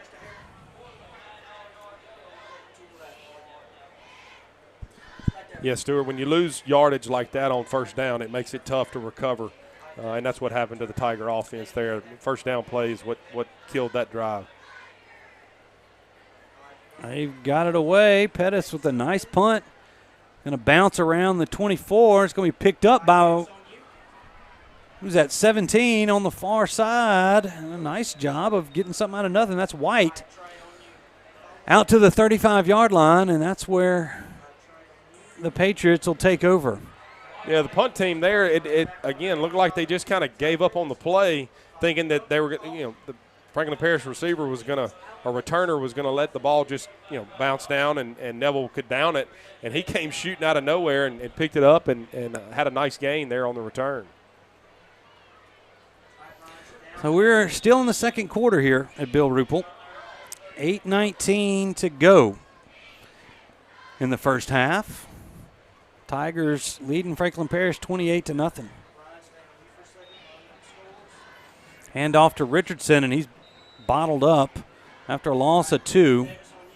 Back to the 33-yard line. It's going to be 2nd down and 12 for the Patriots. I believe that was Big Anichi and Woods there on the right side that got that tackle. Nietzsche broke through there and forced the ball outside, and a crew of other Tigers were able to make the play.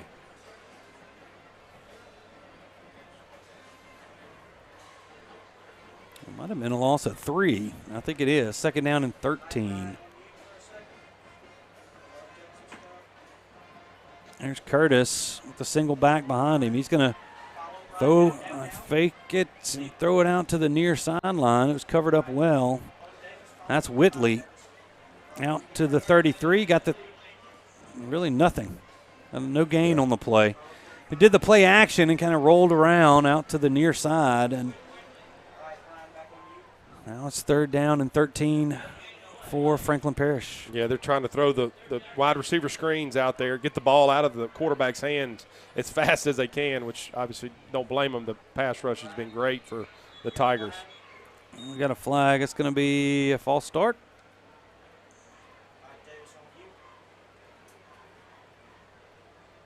Let's see. Well, they're going to say encroachment on the Tigers.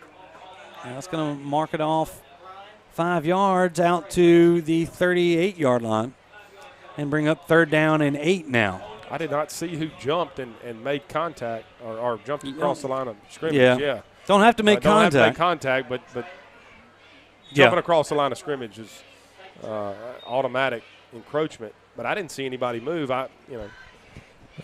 May have been on that far side on the. Yeah, they were looking at the far side judge over there. All right, 3rd down and 8. Curtis standing around his own 33-yard line. Here comes the blitz. He throws it quick. It's low. Intended for number 80, Eli Foster. They had a few Tigers in his face, did quarterback Curtis, and it falls to the turf, and the Patriots are going to have to punt this one away. Yeah, Curtis is doing the best he can. He went to the right guy. The tight end release, and it was man-to-man, and he had him open, but just didn't have time to get him the football.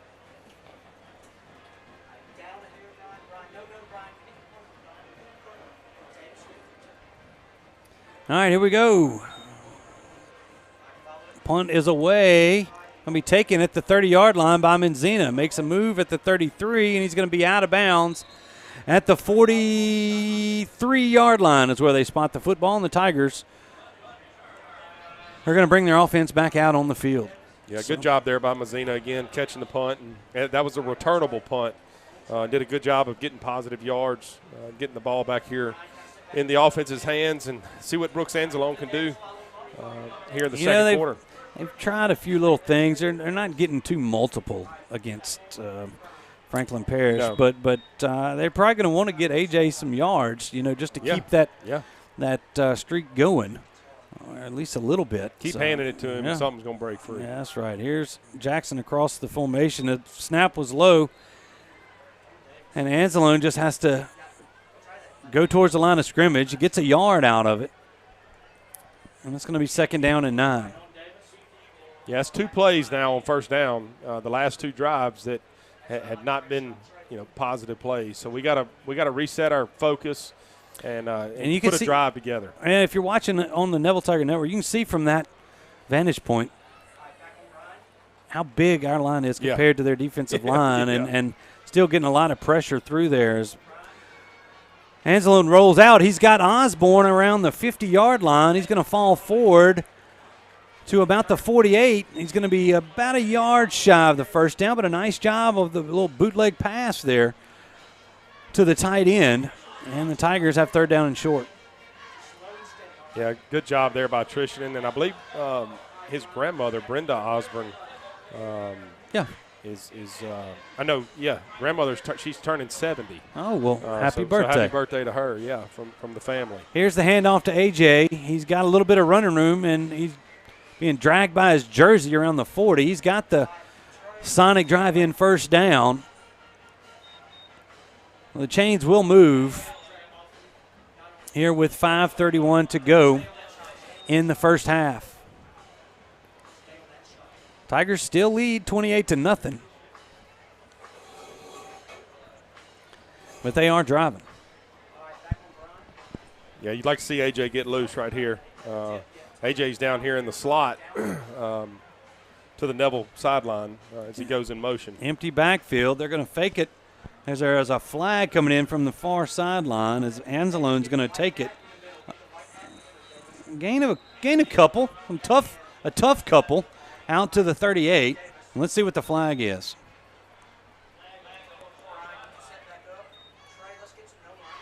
I think it's going to be a legal shift.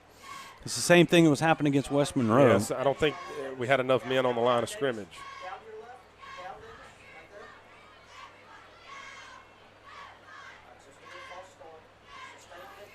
So they're going to back the Tigers up 5.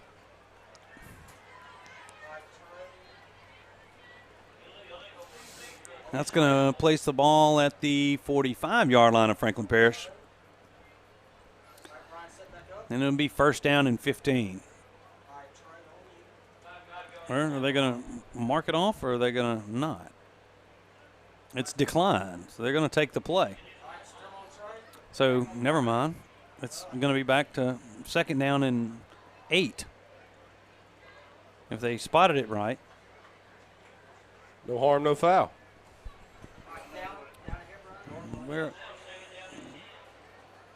at the – it's not – the ball is placed at the 38. Here we go. 2nd down and 8.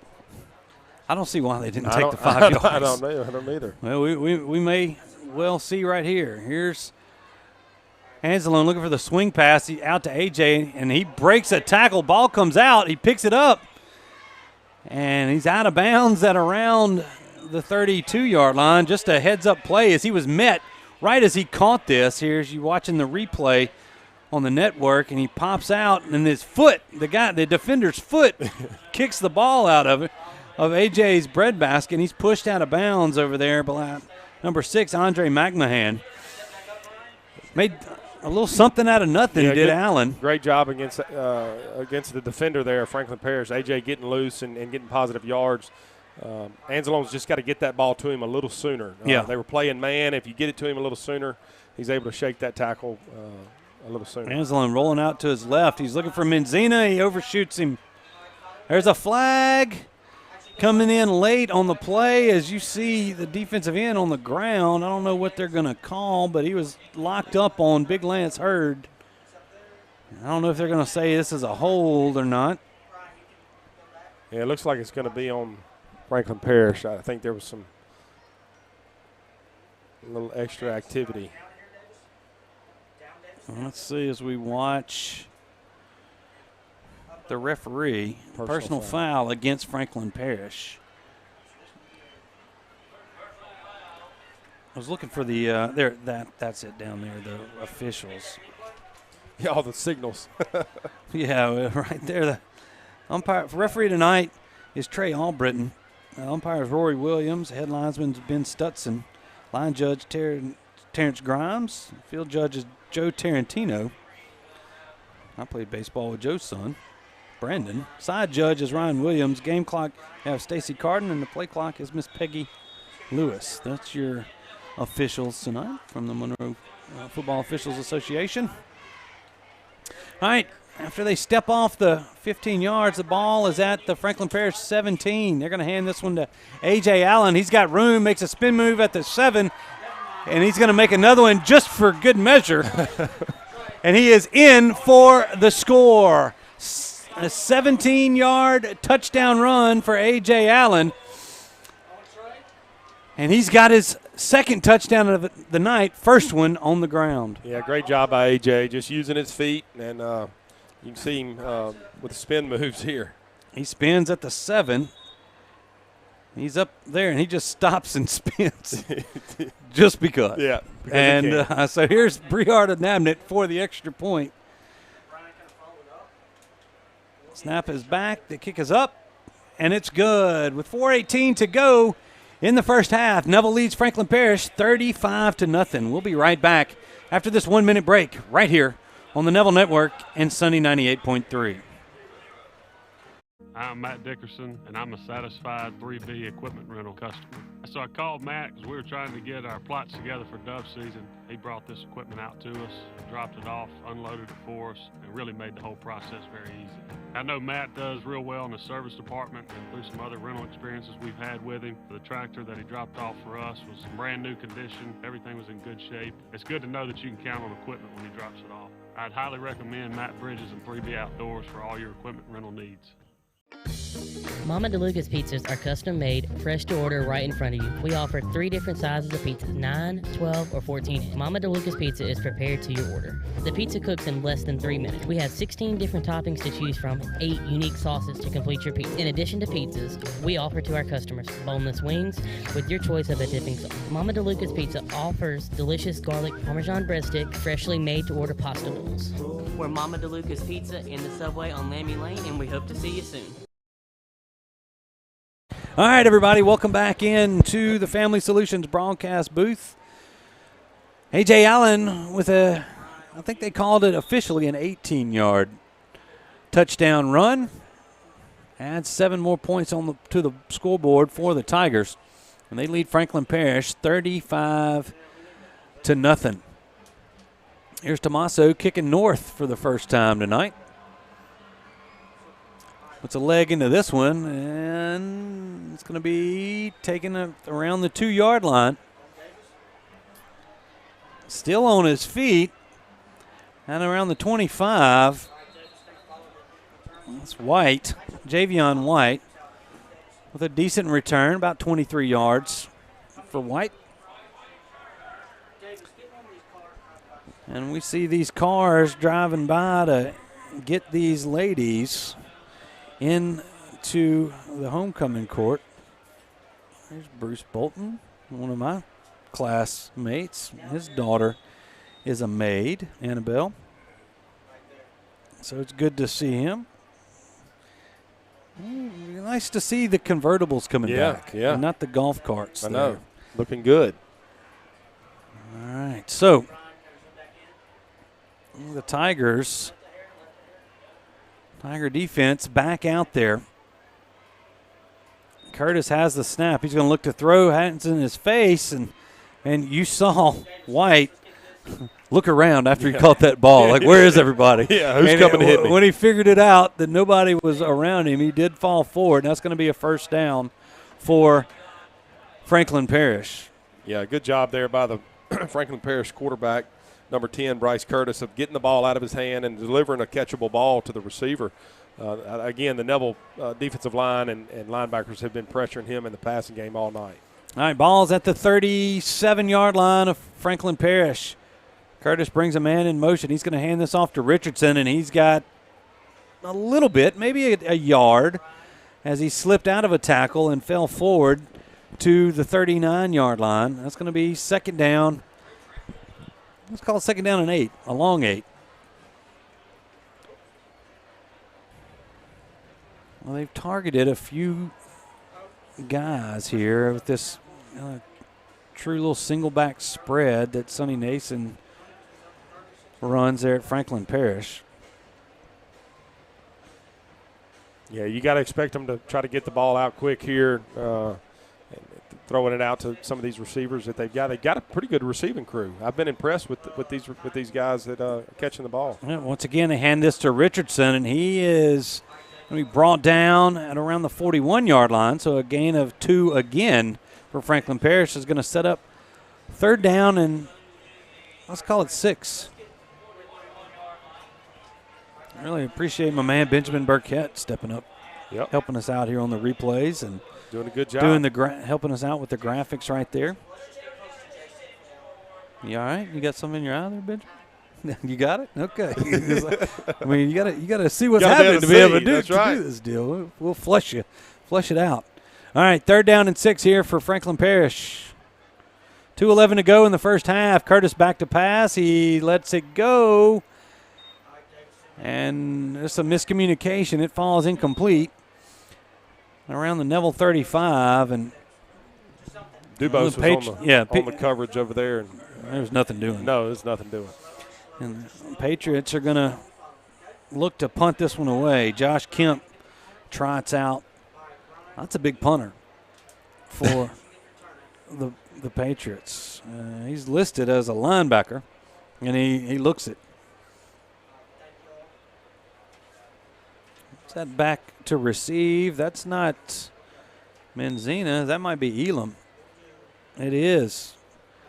Ball's going to bounce around the 30. Elam's got it at the 29, makes a spin move, another spin move, and he's going to be down. I mean, he took a chance of picking it up and got out of the first tackle, but couldn't get away from the second tackler. Yeah, that's one of those deals. If you're going to take that chance, you better be dang sure that you catch the ball, and he did right there. It was a good job, and those plays can turn into to big plays for the Tigers later on down the road. So good job by Elam of picking the ball up.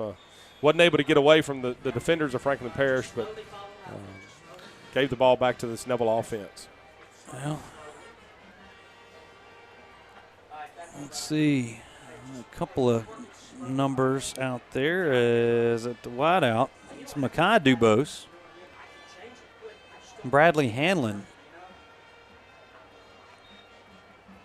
There on the outside. Anzalone's got Hanlon. I was wondering if he saw him as he was standing there all alone for about 5 seconds. And then he finally tossed it out there to him, hits him between the 8 and the 6.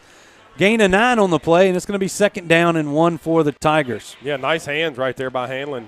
He caught the ball with his hands and was able to get upfield and almost get the first down. I believe that may have been his first varsity catch. Yeah, Ben Landry on the far sideline as well at the wide receiver position, and that's Derek Gibson in the backfield next to Anzalone. He's going to drop back to pass. He's got Gibson with the screen. He's going to be met right at the line to gain as he ran right into that contact. And that's Kemp, the punter, that came in on that one. But that's going to be enough for a Sonic drive-in first down. Go check them out, Sonic Drive-In on North 18th in Monroe. And look at that Sonic Drive-In. There's a shoe. Yeah. I don't know whose shoe that is at around the 39. I guess it's one of ours. Yeah. Well, who it was. I didn't see anybody come off the field shoeless. Maybe they threw a shoe.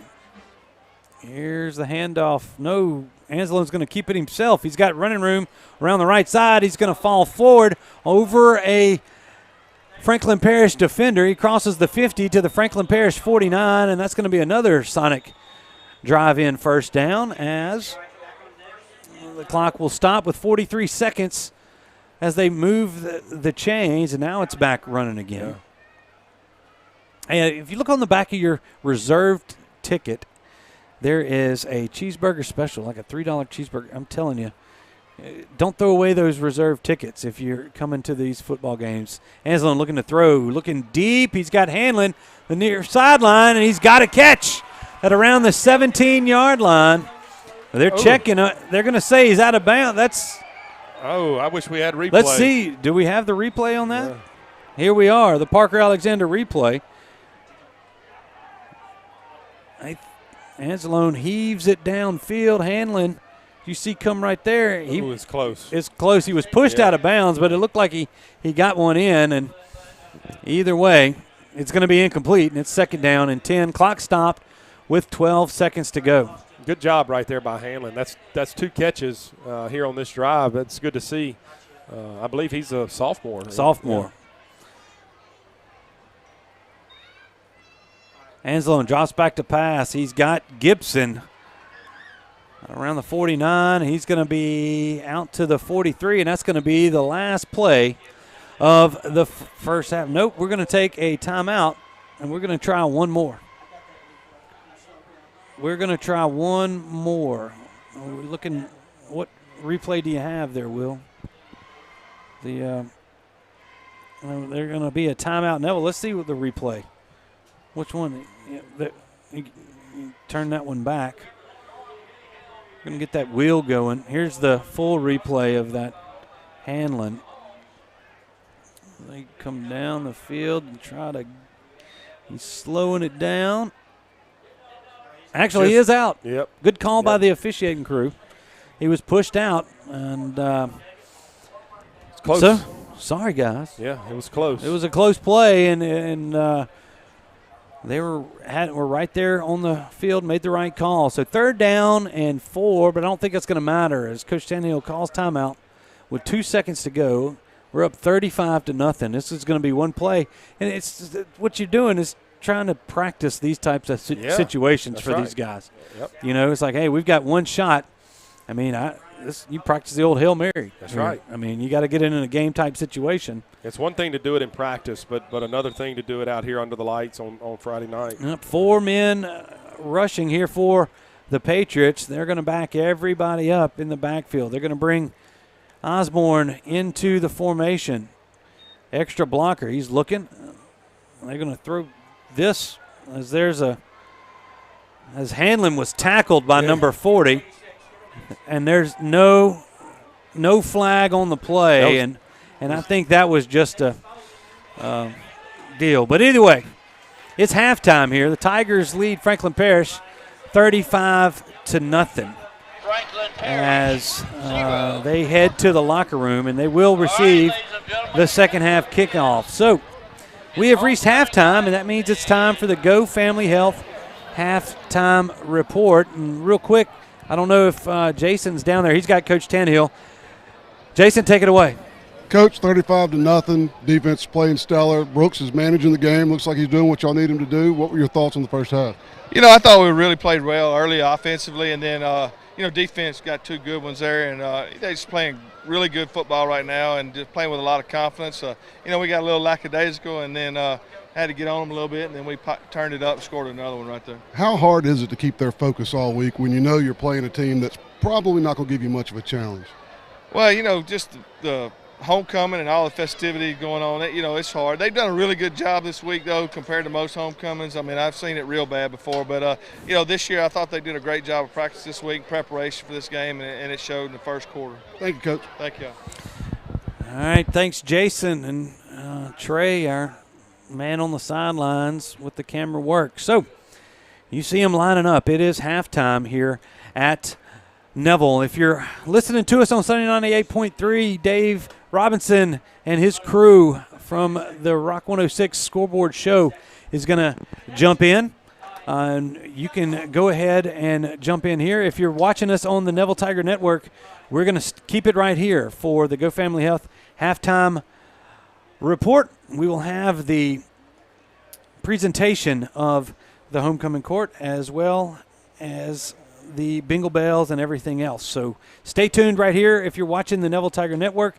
If you're listening to us on the radio, stay tuned for Dave Robinson and the Scoreboard Show at halftime. We will be right back here. We're going to take a quick 1-minute break here on the network. We'll be right back for their halftime presentations right after this. Hey Neville Tiger Nation, this season if you find yourself feeling a little under the weather, visit Go Family Health on North 18th Street. They cover flu shots, sports physicals, sick visits, annual visits, or if nothing is wrong, they can do your regular checkup. Go Family Health has a happy staff, clean office, and they can take care of all your family's health care needs. This is Tiffany Terra with Go Family Health. We love our Neville Tigers, and we want to thank all of Neville Nation for always supporting Go Family Health. Come by Melvin's Restaurant before and after the game for the best burgers and ribeyes in town. Melvin's Restaurant are proud supporters of the Neville Tigers and are home to Tiger Talk with Jeff Tannehill every Wednesday night. Come by Melvin's Restaurant, located on 1128 Oliver Road in Monroe, or call them at 318-325-2055. That's Melvin's Restaurant in Monroe.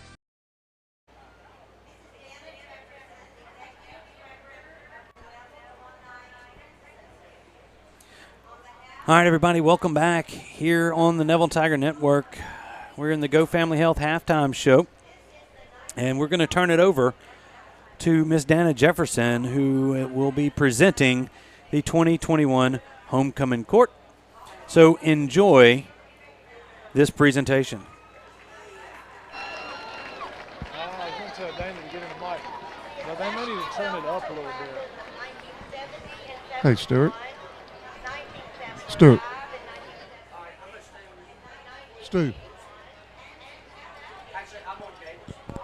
Hey, Stuart.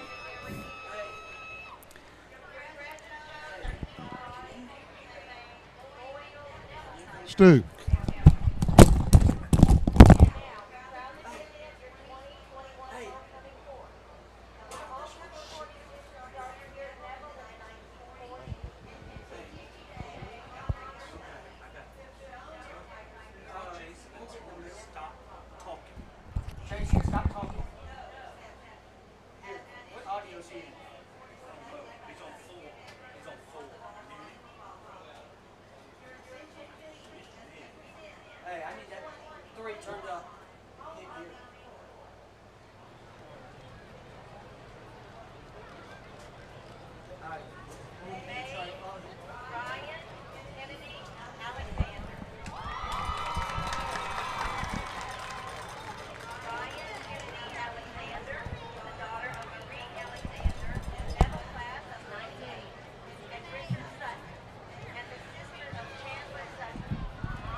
offered to join the UDA staff.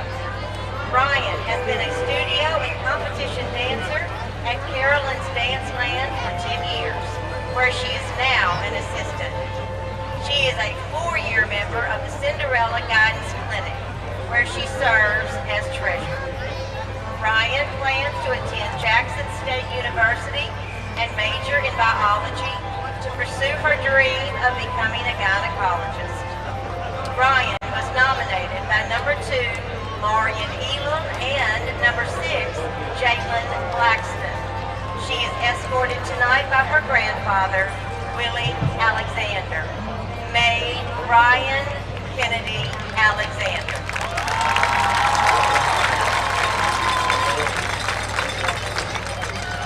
Maid Annabelle Bolton.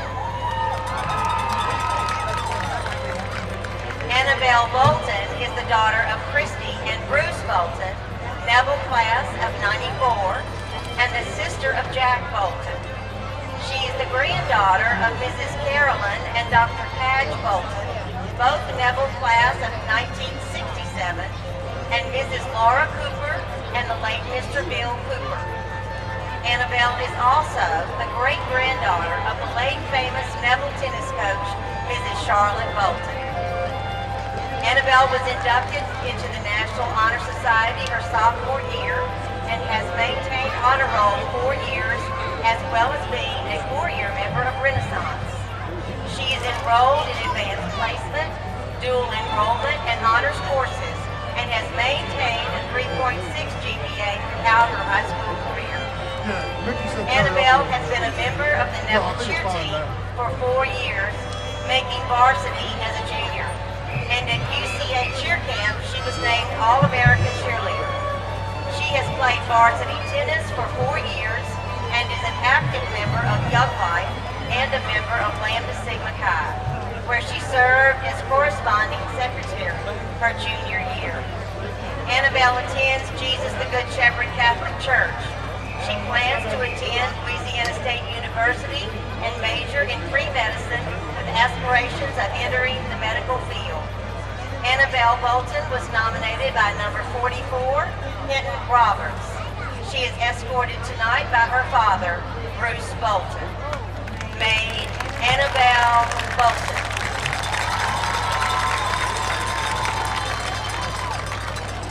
Maid Alexia Danielle Burns. Alexia Danielle Burns is the daughter of Sharon and Eugene Burns and the sister of Cameron Burns. She is the granddaughter of Leela and Willie Robinson, Maya Thelma, and Eugene Burns Sr. Alexia is currently enrolled in AP, honors, and dual enrollment courses and has maintained a 3.8 GPA throughout her high school career. She has been on the honor roll and the Renaissance program for 4 years at Neville. She was inducted into the National Honor Society her sophomore year. She is very active in her community service projects, such as organizing a scholarship for teens in need and coordinating an adolescent health and wellness program. Alexia was a member of the Tigerettes her freshman year. She has been a member of the nationally acclaimed award-winning Bengal Bells for 3 years and currently serves as co-captain. She was named an All-American dancer her senior year at UDA Dance Camp and was offered the opportunity to be a part of the UDA staff. Alexia attends Mount Zion Baptist Church. She plans on attending the University of Georgia at Athens, majoring in international affairs. Alexia was nominated by number 48, Kendall January. She is escorted tonight by her father, Eugene Burns. Maid Alexia Danielle Burns.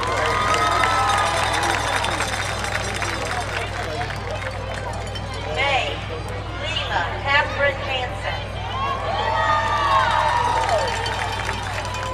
Leela Catherine Hansen is the daughter of Julie and Adam Hansen, both Neville class of 1997, and the sister of Anna Grace Hansen, class of 2021, and Amelia and Adam J. Hansen.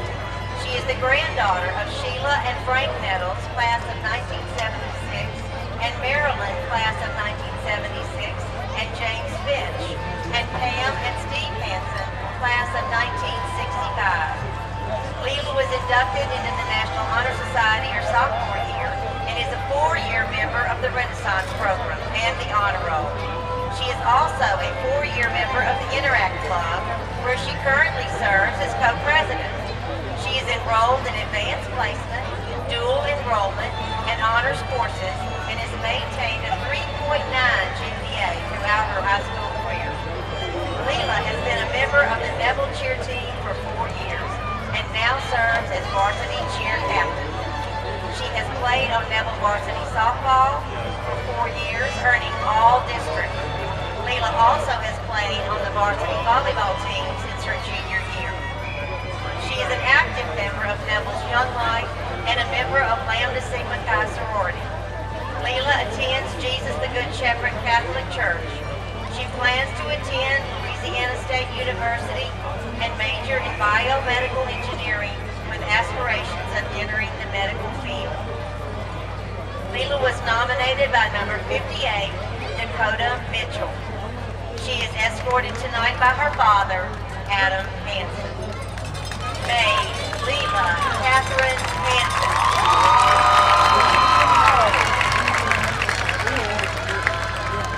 Maid of Honor, Hanlon Elizabeth Parker. Hanlon Elizabeth Parker is the daughter of Missy and Randy Parker, Neville class of 1991, the sister of 2019 graduate John Michael Parker, and Neville freshman Alan Parker. She is the granddaughter of Diane Hanlon and the late Michael Hanlon Sr. Laura Parker, Neville class of 1962, and the late Dr. John Parker, Neville class of 1963. Hanlon is a member of the Renaissance Program, Honor Roll, Diamond Girls, National Honor Society, and Interact Club. She attends St. Paul's Methodist Church and is an active member of Neville Young Life. Hanlon is also a member of Lambda Sigma Chi sorority, where she served as vice president and maid on the White Rose Court her junior year. She is enrolled in dual enrollment, honors, and AP classes, and has maintained a GPA of 3.8 throughout her high school career. Hanlon has been a member of the Neville cheer team for 4 years, making varsity as a junior. She plans to attend Louisiana State University in the fall, majoring in health science, with hopes to pursue a career in orthodontics following her grandfather's footsteps. Hanlon was nominated by number 7, Griffin McGee. She is escorted tonight by her father, Randy Parker. Maid of Honor, Hanlon Elizabeth Parker.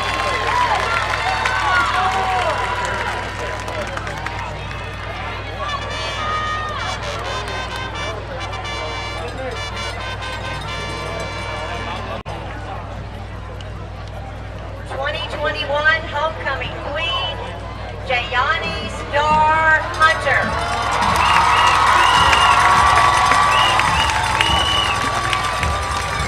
Jayani Star Hunter is the daughter of Jamaica and Willie Hunter III. She is the sister of Neville sophomore J.C. Hunter. Her grandparents are Linda and Robert Dial and Gloria and Willie Hunter Jr. She is the goddaughter of Miss Cynthia Reed. Jayani attends Parkview Drive Church of Christ. Growing up, Jayani always showed a keen interest in the arts.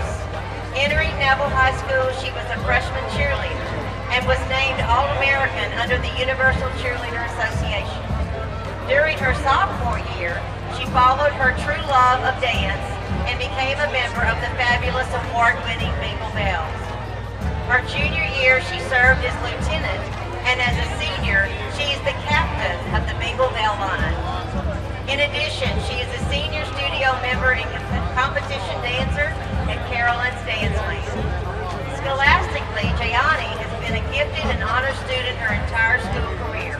She is currently in dual enrollment and advanced placement courses, and in the Talented Art program. She is Vice President of the Cinderella Guidance Clinic of Zeta Phi Omega Chapter of Alpha Kappa Alpha Sorority Incorporated, and is an active member and the reporter for Top Teens of America. Her most prized accomplishment is the establishment of her own non-profit Dia Beat Hit, an organization created to network, spread awareness, and assist in finding a cure for individuals such as herself with type 1 diabetes. Jayani was diagnosed at the tender age of 11 and has been a proud advocate ever since. Jayani plans to attend Southern University, her parents' alma mater, where she will major in biology and hopes to become a pediatric endocrinologist. Jayani was nominated by number 3, Anthony A.J. Allen. She is escorted tonight by her father, Willie Hunter III. Your Queen of 2021, Jayani Star Hunter Edgar Ford. Crowning our Queen tonight is our principal, Coach Mickey McCarty, assisted by Student Body President Will Sarter.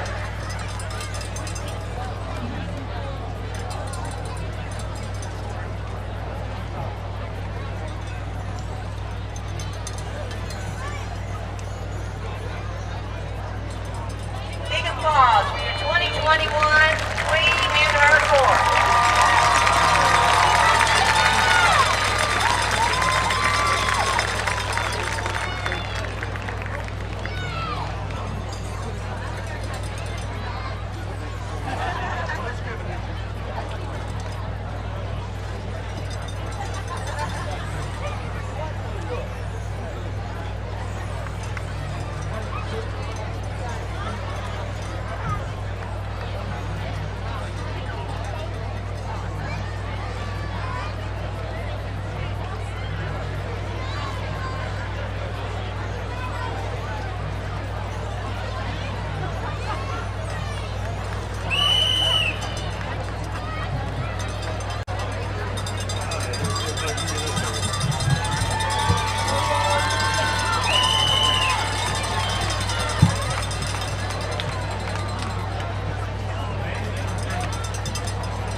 Welcome to the field, the 2021-2022 nationally acclaimed, fabulous, award-winning Bingo Bells.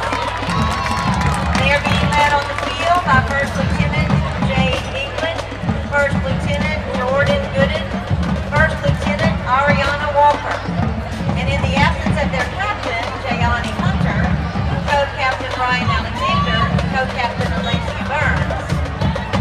Last week's Bingle of the Week was Maddie Stewart. This week's Bingle of the Week is Cameron French.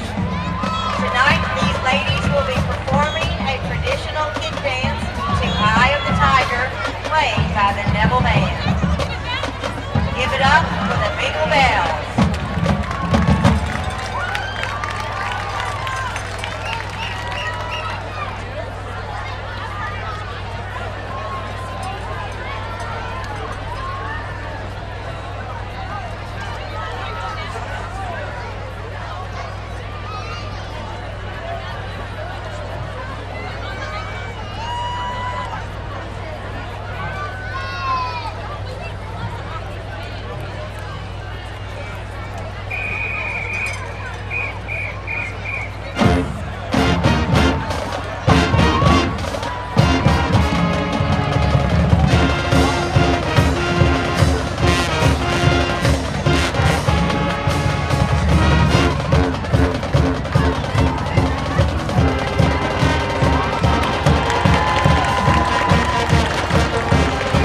Wow, what a performance.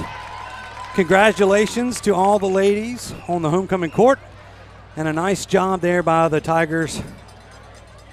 Fabulous Bingle Bell dance line. We're about 2 minutes away from kickoff. We will be right back after this 1 minute break. We'll have the second half kickoff right after this. Call David's Mobile Detail and Power Wash for all your detailing and power washing needs and soft washing capabilities too. They detail cars, trucks, ATVs, UTVs, boats, and even planes. They offer commercial and residential hot water power washing on nearly all surfaces including concrete, wood, and stucco. Give them a call 547-3233 or visit them online at davidsmobiledetail.com or stop by 2501 Washington Street in Monroe. David's Mobile Detail and Wash, proud supporter of Neville Tiger football. Let Tenori's own Louisville help you with your special gift needs, offering a wide variety of products to make any Tiger happy. Go visit Tenori's, located at 801 Louisville Avenue, or give them a call at 318-325-4100. That's Tenori's on Louisville.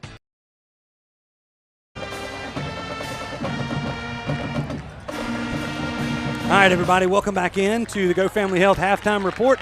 Let's check in with our speech and communications team with Tiger Beat right now. Let's get it started.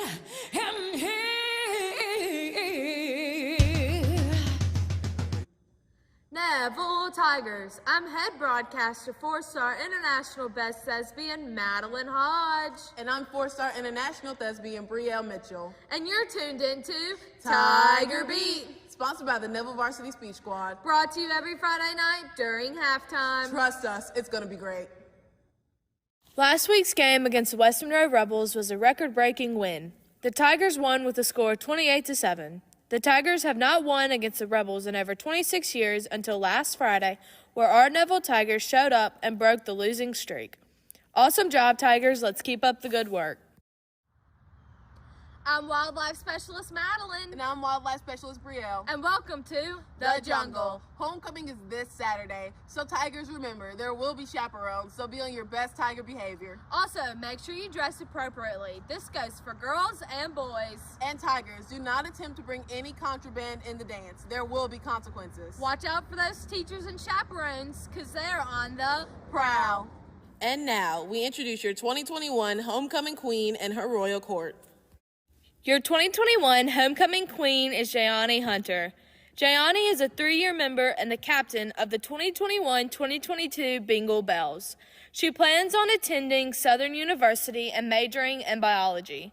Nominated by number 3, AJ Allen. Let's welcome our 2021 homecoming queen, Jayani Hunter. The maid of honor is Hannah Parker. Hannah is a 4-year member of the Neville cheer team. She is planning on attending LSU with the major in interior design. Nominated by number 7, Griffin McGee. Let's welcome Maid of Honor, Hannah Parker. Maid, Ryan Alexander. Ryan is the co-captain of Bingle Bells. She plans to attend Jackson State University and major in biology for gynecology. Nominated by number 6, Jalen Blackston, and number 2, Maury Nealum. Let's welcome Maid, Ryan Alexander.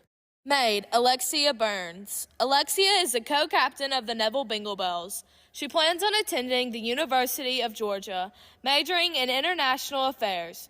Nominated by number 48, Kendall January. Let's welcome Maid, Alexia Burns. Maid, Annabelle Bolton. Annabelle is a 4-year member of the Neville cheer team and a 4-year member of the Neville tennis team.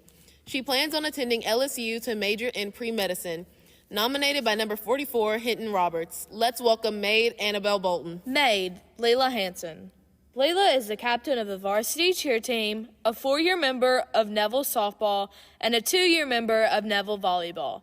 She plans on attending LSU and majoring in biomedical engineering and pursuing into the medical field. Nominated by 27, Dakota Mitchell. Let's welcome Maid, Leila Hansen. And that's all for tonight's show. This has been Tiger Beat, sponsored by the Neville Varsity Speech Squad. You held me down, but I got up.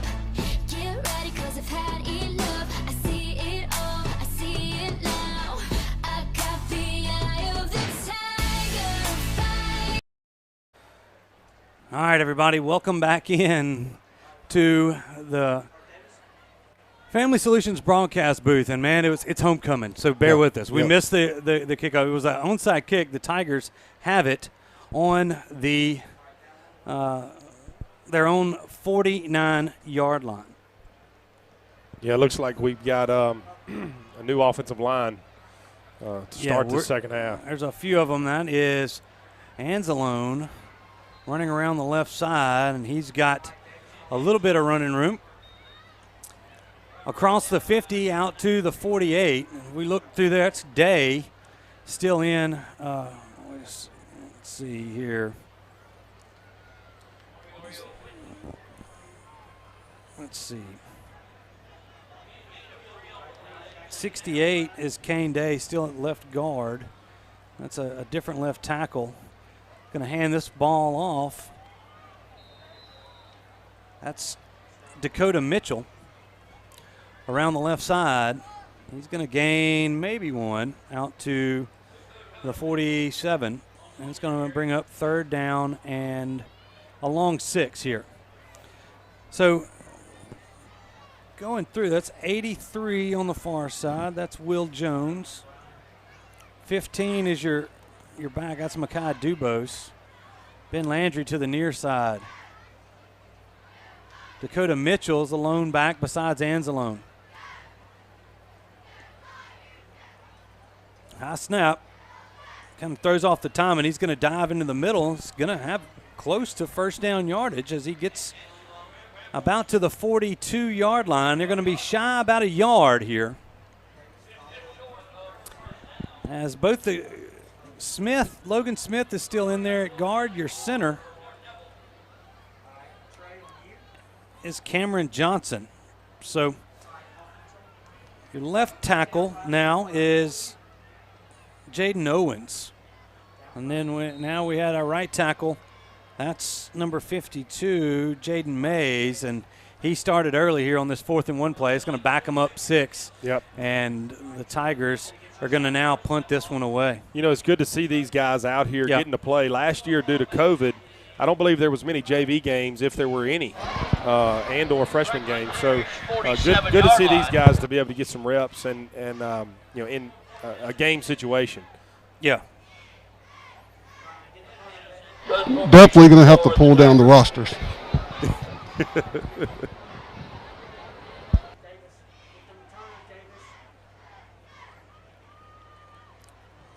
Snap is back. The kick is away. It's going to bounce around the 16-yard line, and it's going to be taken in at around the 6. And he's driven back. I mean, that's really – that could go back to the 1 as he kind of retreated a little bit, but they're going to mark him down at the 5. That was an ill-advised pickup there by number 17 right there. That's Javion White. Yeah, and I don't think he didn't fair catch the ball, and they're marking him at the 5. I think that's kind of about where he touched it. And he backed up. Forward progress. Giving him a little forward progress on that one. But either way, 1st and 10 from their own 5 for Franklin Parish. 8:20 to go here in the third quarter. Tigers leading the Franklin Parish Patriots 35-0. Hope you enjoyed the Go Family Health halftime report. Hey, if you're looking for Walt Sarter, our student body president segment, we will do it next week. They got cut for time. That time they handed off to Richardson. We got the ball. We got the ball. They stripped it out. A touchdown. Tigers. Who is it that had it? That's 92. Oh, that's Fobbs White. Yeah, that's Fobbs White. Fobbs White. Let's see if we've got that replay. We should. Here it is. See, not Fobbs White there. The left end, he gaps in, and he just rips it out of Richardson's hands.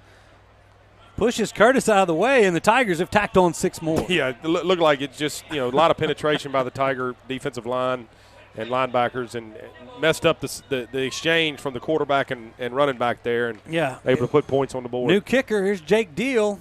His kick is up, and it's good. So with 7:12 to go in the third, your score, Neville 42, Franklin Parish 0. We'll take a 1-minute break. We'll be back on the other side. This is Neville Tiger Football on the Neville Tiger Network. You told me one click. You told me one call. You told me you'll get it done. I called. But never got you. Instead, I was handed off to someone else. In fact, I never even met you. Are you even for real? Don't be misled. If you've been injured, you deserve to meet with the actual attorney you saw on TV. At Parker Alexander, you'll meet with me. Or me. We'll fight to get the money you deserve. Remember, there's never a fee unless we get money for you. And that's for real. Being a strong team means accomplishing great things by working together. Being a Neville Tiger means striving for excellence in all things. Origin Bank and Neville High School share a long history of making a difference in our community. Together with the Food Bank of Northeast Louisiana, we're able to provide meals to children, families, and seniors facing hunger in Northeast Louisiana. Origin Bank and Neville Tiger football, always a winning combination. Origin Bank, member FDIC.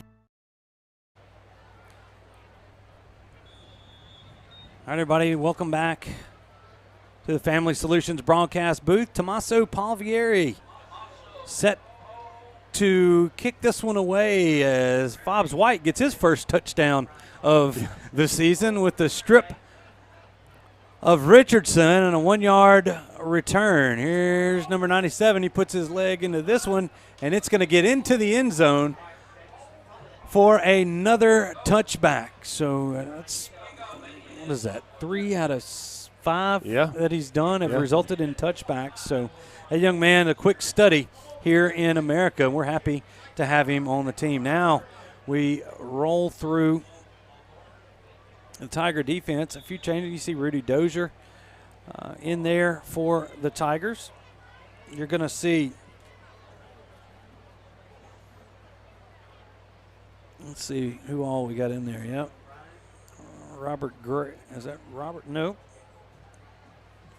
Breland Robinson and Rudy, your two linebackers now. Henry Cagle up at the corner position. They're going to hand that one off. That's going to be a loss of 5 as they tried to slip in Jovar Dykes. And the Tigers were there to make a stop. Loss of 5, back to the 15. It's second down and 15. You know, the Tiger defensive line has done a good job all night and getting penetration and stopping this offense of Franklin Parish. Yeah, you got Woods still in there and Anichi on the tackle spot. Down lineman still getting after it. Nice job there. I believe that was Rudy, and it was, who upended the running back. Was that 4 again, Richardson? Yep, on the carry. We're under 4 minutes to go in the third. Tigers leading this one 42-0. And 3 defensive touchdowns tonight. Yes, 3 two defensive interception touchdowns. returns, and then now the fumble recovery for a touchdown by Fobbs White. Great job by the defense, obviously. We expected this tonight. Yeah, shutout so far. Curtis going to send a man out in motion. There's going to be some movement as that's going to back him up 5 yards. It was 3rd and 13. It'll be 3rd and 18 as they have this big wide. It's almost like Canadian Football League. Yeah. They take a big wide loop and then they head back towards the line of scrimmage, and that you can't do that in American football. Yeah, you got to time it up. They motion the running back out. Looked like maybe going to try to throw the screen to him, and got a timeout. Yeah, timeout on the field. 2:57 to go in the third. We're going to take a 1-minute break. We'll be right back on the Neville Tiger Network.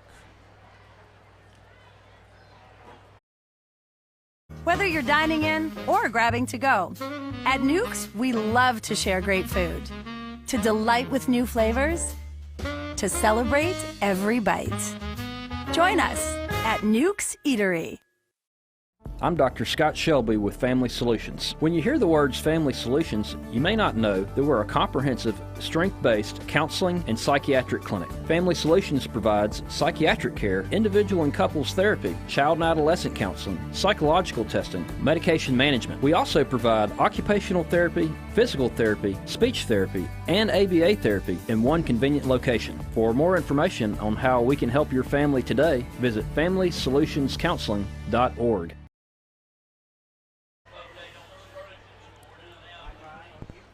All right, everybody.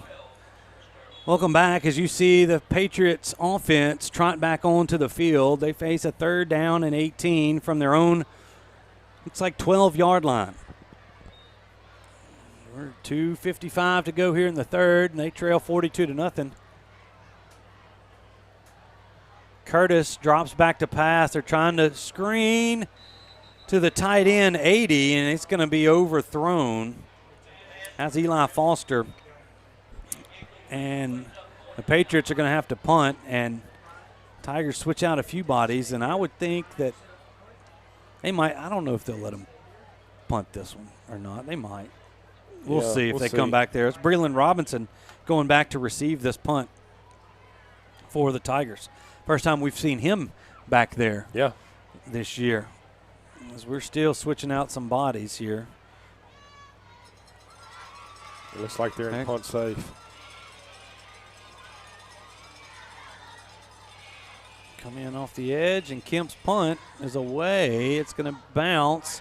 Robinson's going to take it at the 46 and kind of attempted a move when he should have just gone forward there. But either way, he's going to be brought down at the 45-yard line. And that's where the Tigers will take over 1st down and 10. Yeah, good job of catching the punt. Again, I guess we've had 3 guys back there tonight, and all 3 of them have been successful catching the punt. Folks, stay tuned as we bring you here in the 3rd quarter. We're going to have some scores for you as we move through this. You see the Tiger huddle. They're getting some guys in, seeing who's going to be in, who's going to be out as they change quarterbacks now. That's John Michael Sampanero going in there, and they're going to back this up 5. I didn't see that penalty. I don't know what was happening. I'm trying to get these guys figure out who's going in the game here. And thankful Jason has this force tonight. It's been very much needed. All right, Sampanero calls for the snap. He's going to hand it off. That's Gibson. He has some good running room. Gain of about 11. Out across the 45, back to the 46-yard line. And that's another Sonic drive-in 1st down. See looks like your left tackle there is going to be Jaden Owens. The other tackles, was that Kitchens? I can't see it from there. I know that 55 is in there at guard. Tigers going with 5 wides.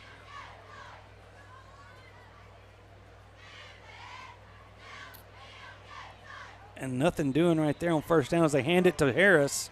He might have one, but it's going to be close. Let's see if I'm trying to get everybody in here. 55 is Thomas Campbell playing right guard, and that's going to be the last play of the 3rd quarter.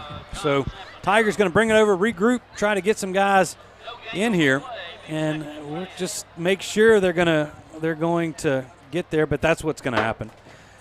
Folks, we're going to take a 1-minute break. After 3 complete, your score, Neville 42, Franklin Parish nothing. We'll be right back here on the Neville Network and Sunny 98.3 FM. Baton Rouge, Shreveport, New Orleans. Attorneys from all over our state are flocking to our area to handle your injury case. I'm Chad Carter. And I'm Kevin Alexander. We didn't come in from out of town to take your case. If you've been injured, come see us at Parker Alexander. We live and work right here in Northeast Louisiana. Remember, we don't get paid unless you get paid. So we're here to handle your case personally.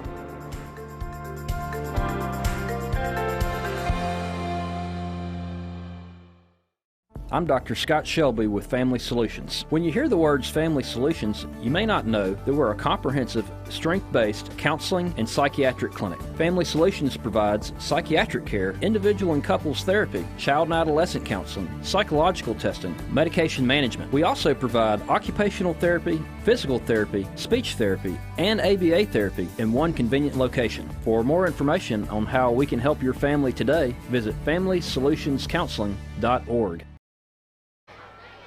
All right, everybody, welcome back as they hand this football off to Derek Harris to start the 4th quarter. And he's got a yard on the carry. Derek Gibson. I don't know. Derek Harris just rolls off my tongue. I mean, it's Derek Gibson right there. And then we have a 3rd down and 9 here, as I don't know what they're arguing with the official for. The ball's placed at the Neville 47. Mason getting his first look at tight end, number 82. See who else we've got. I'm trying to get the rest of the line. Just at a bad angle for us. I know, can't you even can't see numbers. Handoff. That's Nick Gibson. No, that's not Nick Gibson. That's 33. That's Frank Mansfield. He's going to go in there for no gain, and the Tigers are going to be forced to punt. So it'll be 4th down here. We're just underway here in the 4th quarter. Pettis going to get out there to punt this football away. And we're going to check in with Jason here in the 4th quarter as he maybe gets Trey and goes and talks to some of the homecoming court here in just a minute. As they get ready for that. Snap is back. Nice punt from Pettis. It's going to be taken in by White at around the 16-yard line. Makes a move at the 20. He's going to be brought down at the 25-yard line. A flag comes in late from the far sideline. We'll see what that is. As we'll work on that flag here, and let's go down there to Jason and Trey, who's got some of the homecoming court with us. Yeah, got Leela Hansen down here. How are you enjoying the homecoming night?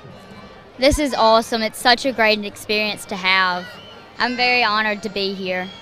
So was that your car you got to ride around in, or do we need to get on Adam to get you something? He actually had to get it. It is not ours. Y'all look good riding around in it. Thank you. How are you, Miss Bolton? I'm doing good. I am. Let's meet the rest of the court while we're here. We got time. Go right ahead. Miss Hanlon. Hey. Hi. Hey. And there you go, the homecoming court. Well, thank you very much. You're welcome. Stuart, I was watching after that last offensive possession, Thomas Campbell, 55, as a freshman offensive lineman, came running off the field, and he went immediately to his brother, Will Campbell, who's obviously the senior tackle, and they discussed what went on. That's got to be a cool experience for those two to have. It was a cool moment to watch unfold there on the sideline between those two. All right, so back to the football here. We actually have a football play, a handoff.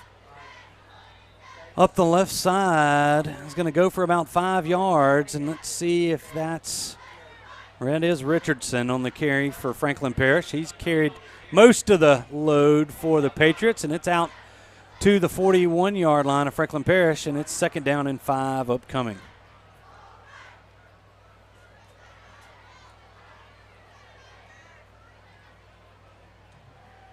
Curtis looks to throw, and it's caught by White. Outside, just past the yard to gain, and a nice job, I believe, by number 34 for the Tigers, Jamie Hendon, to bring down White, but not before he could get a first down for Franklin Parish. Ball's now at the Franklin Parish 47, and it's 1st and 10. Tiger defense relying on some of these guys. They want to try to keep that 0 on the board. So the ball's handed off the left side. Ball looks like it came out, but they're going to rule him down at the 46-yard line of Neville. We're switching off. That's who's coming off. A lot That's of new 38 numbers. is Tremel Tolliver. Number 24 replaces him. That's Darius Jackson at corner. There's a flag on the play. We got a false start against Franklin Parish, and that's going to come back. So as they step this off, we got some scores from around the area. I think we do. In Class 5A, man, look at that. Everybody thought West Monroe was dead. Yeah. They lead West Alexandria 28-7. Ouachita leads West Ouachita 13-7. Ruston all over Pineville 28-0. Let's get back to this play, and we'll put the scores back up there. Here's a 2nd down and 8 now play. Going to hand this off to number 3. First time we've seen him carry the ball. It's Chris Baker.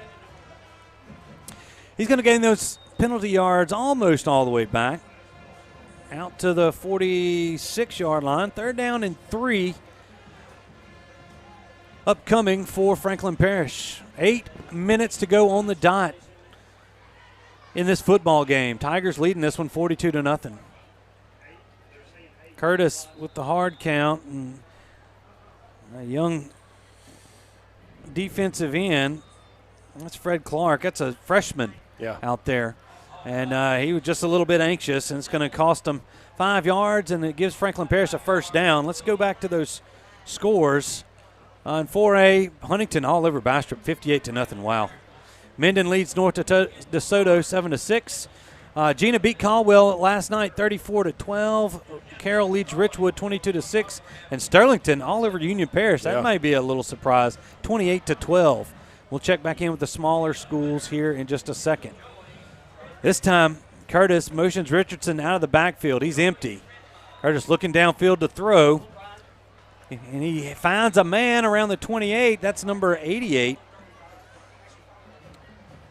Whitley, Marshawn Whitley, and another 1st down for the Patriots. And they were coming out after Curtis. He delivered a strike to Whitley, and a fresh set of downs for Franklin Parish. Yeah, he did a good job of kind of giving ground and letting the play develop and putting a strike on the receiver there for Franklin Parish. Curtis once again looking to throw. He rolls out to his right, being chased.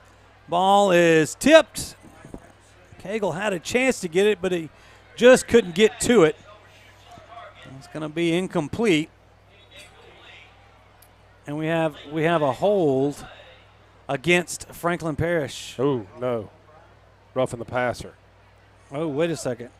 Roughing the passer against there. Let's we'll step that off. Let's get down to Jason Ewing. He's got Neville principal Mickey McCarty. Jason, take it away. Yeah, I've got Mickey McCarty down here. The good things going on with the football program, but good things also going on with the high school. What all's going on at Neville High? Well, homecoming day today, obviously big celebration today. Had a great pep rally here this morning in the stadium.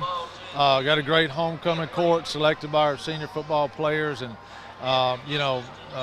very talented group of young ladies. We're very proud of them. Great crowd here tonight. Had 4 different class reunions going on this weekend. A lot of alumni back on campus, which is always great to see. Really proud of our football team, obviously, for the start they've had, and great victory last week against West Monroe. And they're taking care of the business tonight for homecoming. Thank goodness. So I know, Coach Tannehill and the guys were a little bit guarded with that, but the guys are doing a great job tonight. Also to say, man, really proud of our student body this year.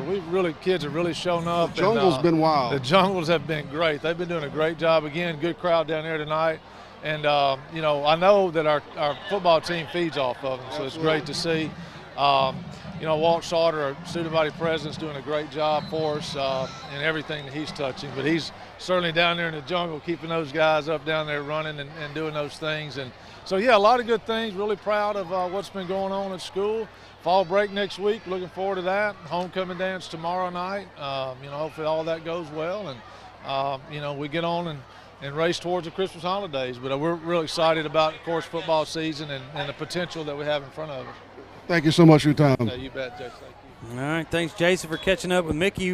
During that, you saw a couple of plays. There was an illegal procedure penalty against the Patriots. It's backed them up to their own 22-yard line. Curtis looking to throw. He had a man in Eli Foster, number 80.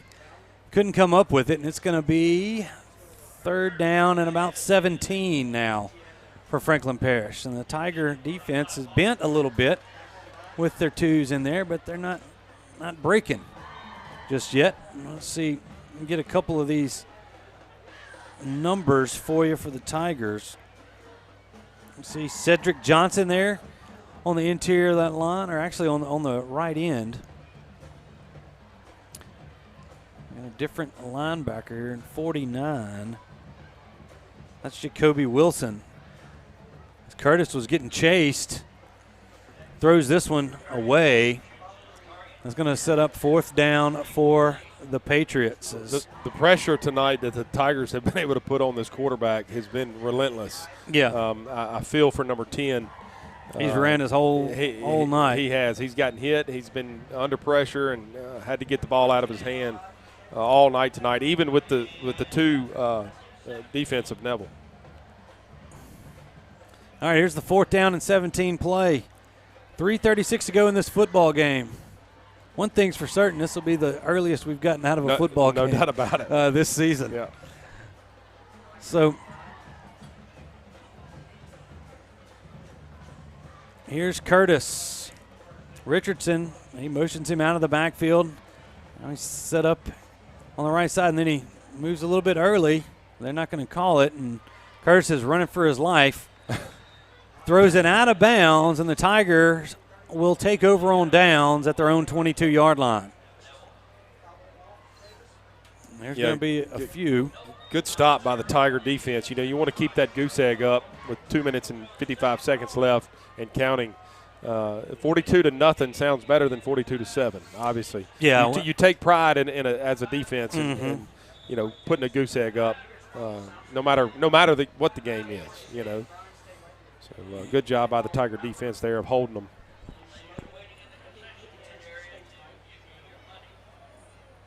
As the Tigers kind of break out of the huddle there. That's going to be Amon Fuller in there to run this one for the Tigers.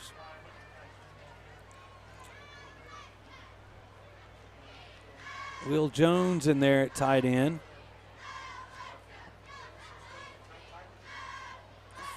Amon's going to hand this one off. Is that Mansfield? I believe it is. No, it's Dakota Mitchell running it for the Tigers. And as they switch out a few more players, we're under 2 minutes to go. No gain on the play. And, you know, a lot of these guys here were looking to get a little, you know, action to where they could do it. They've been kind of running the clock here and didn't get the amount of minutes they probably would like. Some of these guys, the defense did. I know. The offensive guys were looking to do some stuff. I was almost wanting to call timeout right there, Yeah. just, you know, to get these extra plays in for these guys. Here's Fuller. He hands it off again. That's Mitchell. No, that's not Mitchell. That's Frank Mansfield.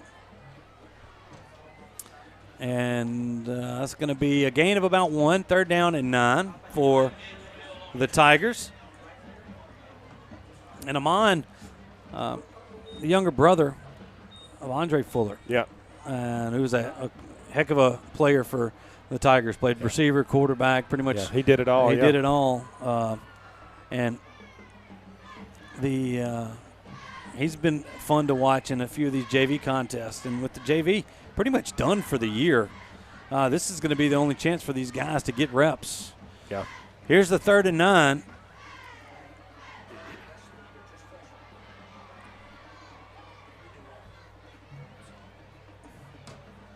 Amon calling for the football. We're under 22 seconds to go. They're going to have to snap it one more time, and they do. They hand that one to Jonathan Green, and that's going to do it. Final score, Neville 42, Franklin Parish nothing. We're going to transition into post-game here, as post-game, as always, is sponsored by Scott Martinez and Martinez Chiropractic. So, Robert, just quick while we're waiting on Coach Tannehill with Jason Ewing to get with Jason down there on the sidelines. Your thoughts? The Tigers pretty much did what they should have done. Yeah, on to the next one is what I would say. Yeah. You know, nothing against Franklin Parish. They've got a good program.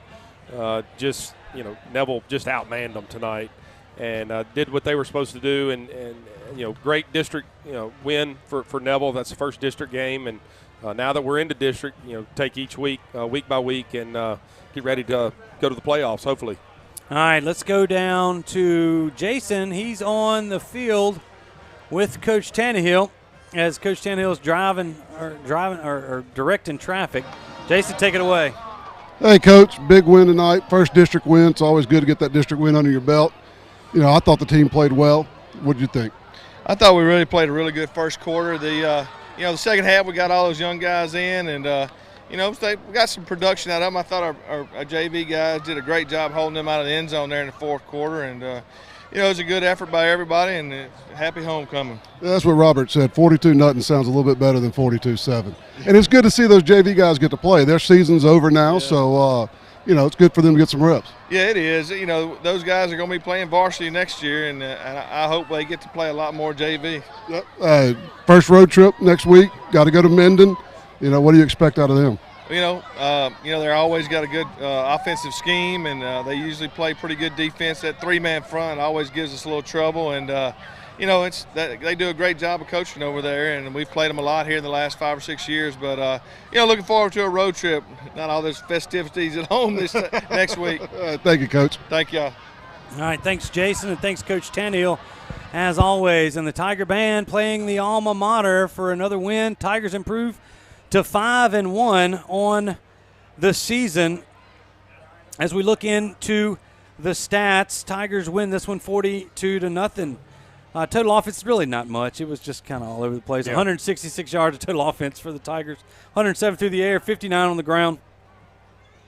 I guess the leaders for the Tigers, Brooks was 8 for 13 for 107 and 2 touchdowns. It's a nice line for first-time starter right there. A.J. Allen, 6 carries for 29 yards and a touchdown. He did have a 52-yard touchdown reception as well. So close to 100 yards, but it's not a night where they needed A.J. Allen, nor were they going to risk a lot of these guys. They played the first half. They scored a couple of defensive touchdowns, Robert, and, this one was never in doubt. No, that's right. And defense, again, showed up, did great. Neville did what they were supposed to do, and like I said, on to the next one. We got Minden next week, another district game. So it'll be exciting to see what Minden has, and hopefully Neville can come out with another victory. Yeah, you're right about that. So on the road next week, we take this show on the road as well. Check us out next Friday night as we go on the air at 6:30 live from Minden right here on the Neville Tiger Network and Sunny 98.3. We'll be at Melvin's Wednesday at 6:30 for Tiger Talk with Coach Jeff Tannehill. So for all the people that have helped us out, Jason Ewing, Trey, Brian, Davis, Benjamin, for Robert Lane and Will Anders, I'm Stuart Shelby saying good night from Bill Whipple Stadium. Tigers win this one 42-0.